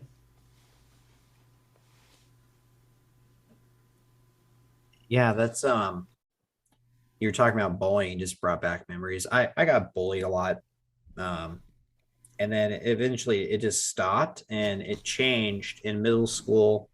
I was really just associated with the nerds, geeks, and stuff. And then in high school, I feel like there was a meeting everybody had, and I wasn't invited. But apparently, everybody had like different interests that friends I hung out with for 3 years in middle school suddenly just were. I was ghost to them, and I was like, "What Right. happened?" Yeah, And yeah, this one guy that was like throwing down, his parent bought him a ton of Yu-Gi-Oh cards. He was so into it. And then as soon as he was a freshman in high school, he was like, I'm going to play football. And like, I've never met you guys before. And we were yeah. just like, bro, you got a blue eyes white dragon. What are you talking about? Like, traitor. Yeah. There's a lot of weird social dynamics. Like, where do I Oh, learn to yeah. sit? I want to say what changed was I decided to take a creative writing class. Hmm. And the high school I went to, classes weren't like broken down by grade. The ones that I went to in Utah, classes Hmm. were by your grade. So this was mixed. And I had seniors, juniors, and freshmen. And Yeah, obviously, which is creative great. writing attracted a group of different people. And I had friends that were geeks. I had friends that were cheerleaders or on the football team or that. And then when I moved to Utah, I just ended up doing that as well. I was also on the debate team, and the debate team was literally everybody from drama kids, band geeks, to quarterbacks, to the baseball guys that could get in, literally everybody. And so I just kind of, that was my group, was everybody. I could sit Right. at any table and have a good time. But it was those weird awkward years where people are like social hierarchy. It's not needed. um, Yeah. you're gonna get bullied in your life. Even as an adult, there's adults that still bully. And it's like, bro, what are you Sure. doing? You're 40 years old. Yeah. I'm 30, bro. Like, I have more facial hair than you do. Like, what are you talking about?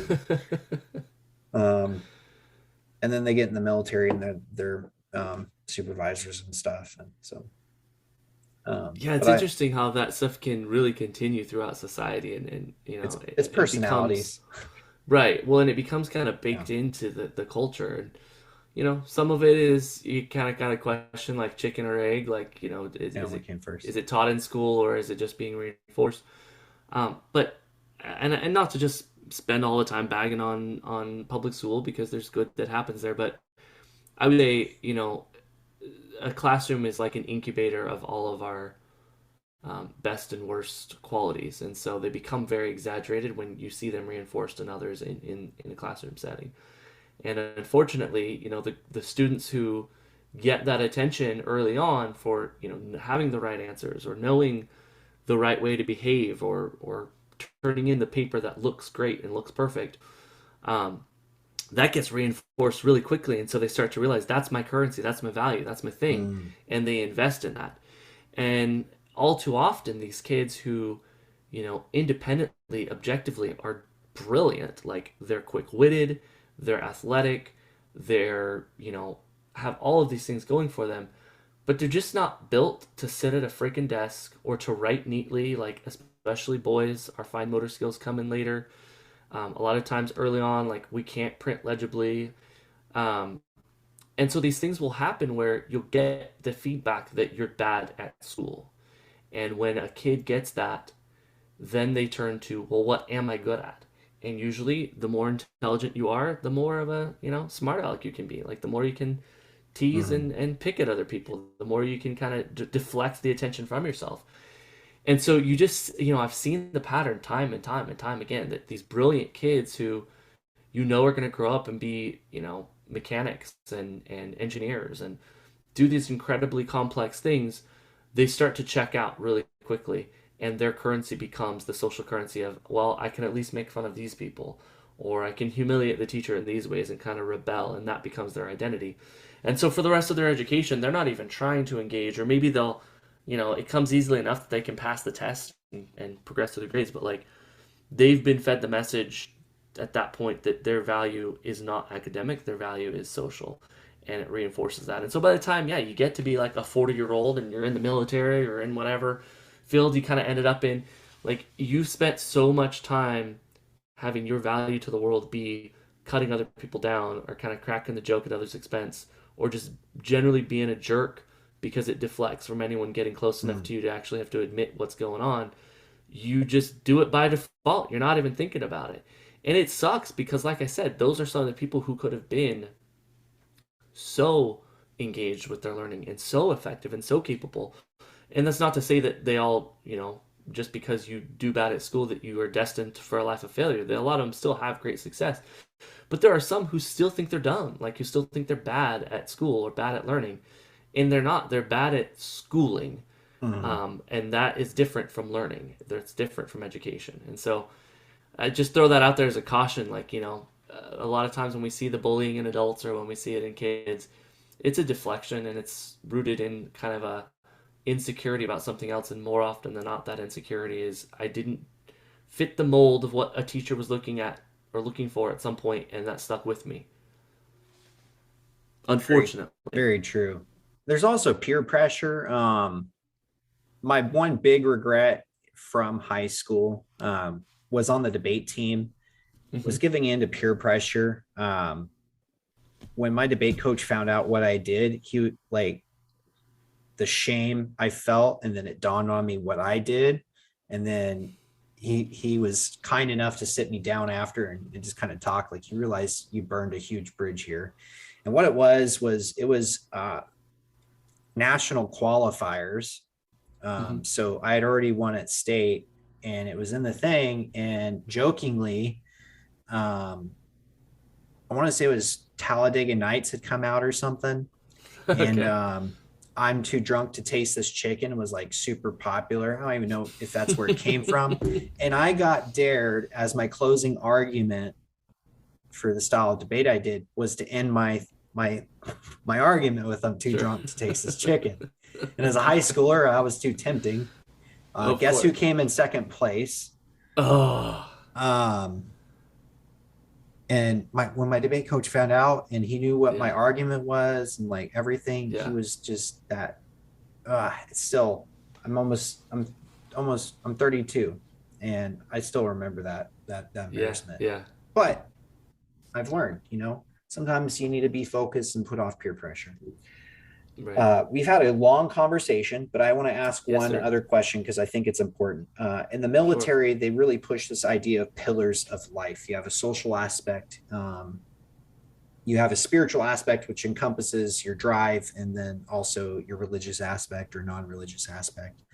And then you have mental, so you need to be taking care of your mental health and doing things. And then you have a physical pillar. And Mm-hmm. the idea is if all four of these pillars are standing up, you'll be able to withstand and withhold and weather whatever comes your way. While I mentioned, and you answered the question brilliantly, how do parents deal with the myth of under socialization or over socialization with homeschool children? How do parents deal with the loss of physical education? And now, granted, physical education in the United States has always been terrible. Yeah. Yeah. How can parents deal with that aspect? Because it's important. Kids need that. They need that Oh, strength absolutely. or the sport programs. Right. A lot of parents aren't going to like the first part of this answer, and it's because it kind of puts you on the hook. And it's not my intention to call anyone out, but it really starts with your example. And so whether you're no matter what your kids are engaged in their education, their first and foremost example of what it means to take care of your body starts with what they see at home.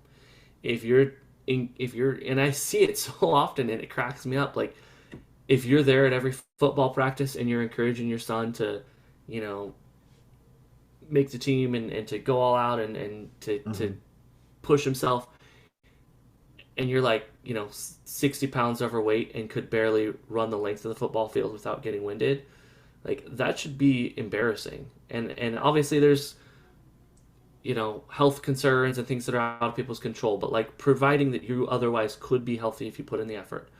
All too often, I think as parents, we expect of our kids a level of fitness and a level of physical activity that we don't model, and then we wonder in the instances where our kids don't take that seriously why they don't take it seriously.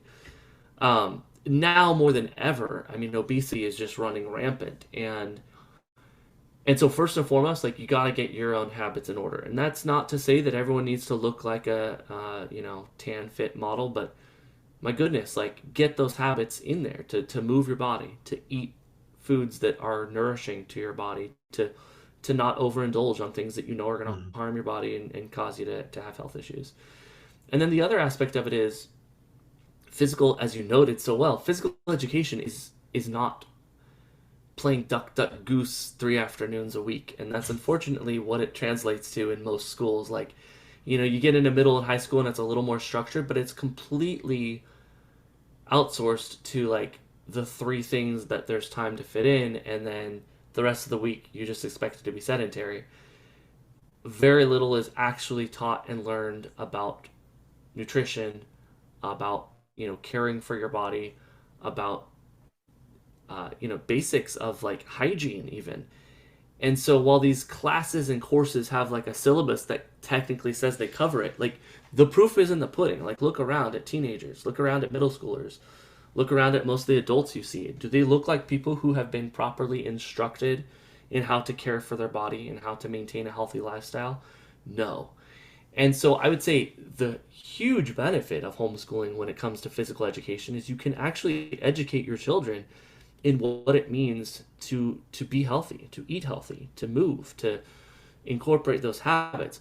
When I work out, I intentionally work out at home so that my kids can see me and often join me. And they do. They come out. It's not a routine. It's not required of them.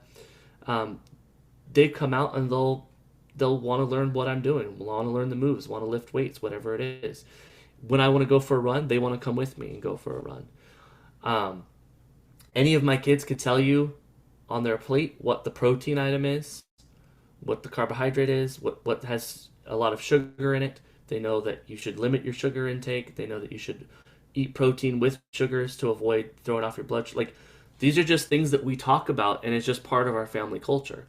Now, I still have room to improve. I've currently put on like 20 pounds since we got to Arkansas, and I've been more sedentary than I would like to be, and I'm trying to balance that back out. So it's not to say like you have to be perfect, but it's something that we discuss and we talk about, and it's important to our family culture. And then to move is free. Like you don't have to have a bunch of extra money to put them in private jujitsu lessons, or Mhm. get them a horse and they go riding, whatever it is. Like, the main thing that my kids do, and of course it's going to be different for everybody, but like, they run around in the backyard, they do yoga on free YouTube videos that they follow along.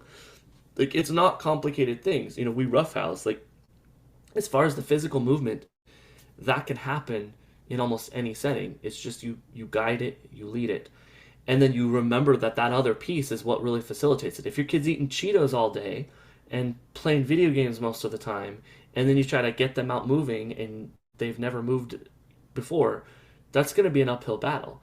But when they're eating healthy and they're hydrated and they got good rest and they've brushed their teeth and bathed and like done these things that help them feel good, it's just like you or me as an adult. Like, I feel more motivated when I've been taking care of my body, and it's easier to go move my body and sweat. And so you gain so much more control over that when you homeschool. Whereas these kids that are sent, it's a whole nother subtopic, and I won't go off on the tangent, but like, school lunches, like the free lunches that the kids get, Yes. garbage. Yep. They fill them full of what is cheap and free for the government to acquire. Yep. And so it's carbs, fats, salt, and it gets kids just bloated and just feeling miserable. And like, ask any teacher at a school where most kids are eating free lunch, what's the worst time of day to teach a kid? Directly after lunch, because they're all comatose. Because the glucose.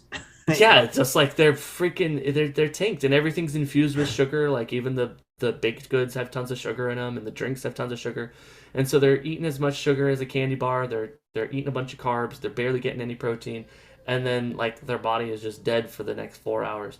So all this to say, like, the more you can control and the more that you can influence, the better off your kid will be, because you can be deliberate with that, and in homeschool more than anywhere else.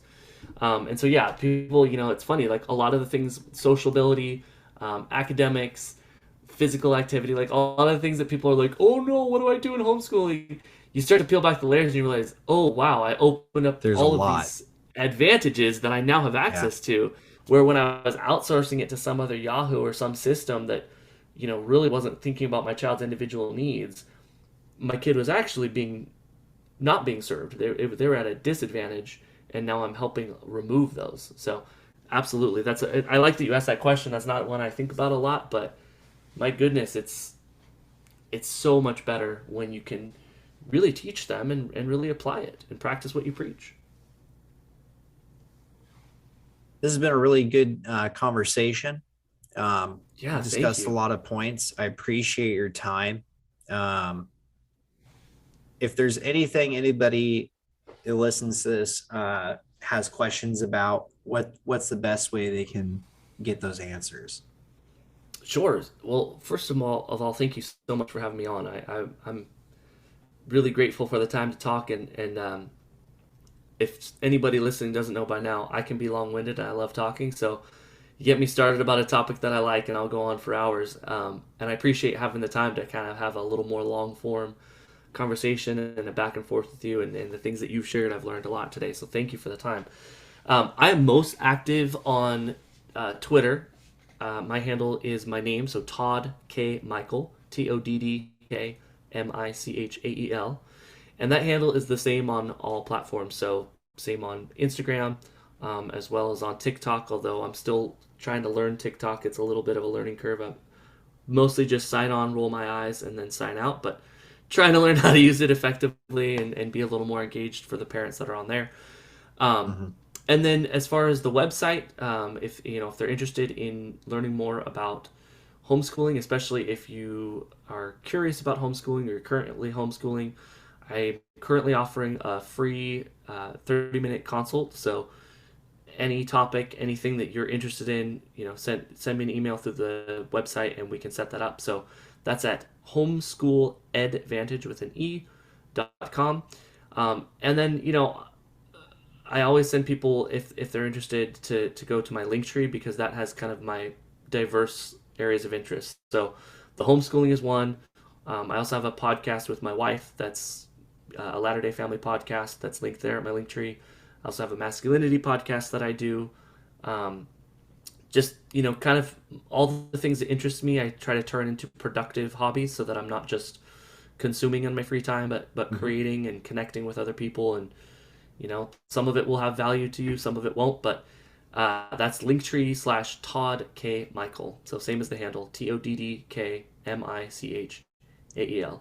And please do reach out. I love connecting with people on these common interests, because I find that things that I think I'm alone in believing or in valuing or in pursuing, there are a lot more people who value it. They're just kind of on their own as well. And the more we connect with each other and communicate and have these conversations, the more we can all benefit, and the more efficiently we can reach each of our goals and strengthen each other. And that's really the goal. So thank you again for the time, and I had a great time. Appreciate it. Before we go, I'll chat with you offline. And folks, I hope you learned something. And if you have a question, reach out. I'll make sure to put info in the show link and make sure you guys can get a hold of this awesome man. Until then, stay spiritually strong.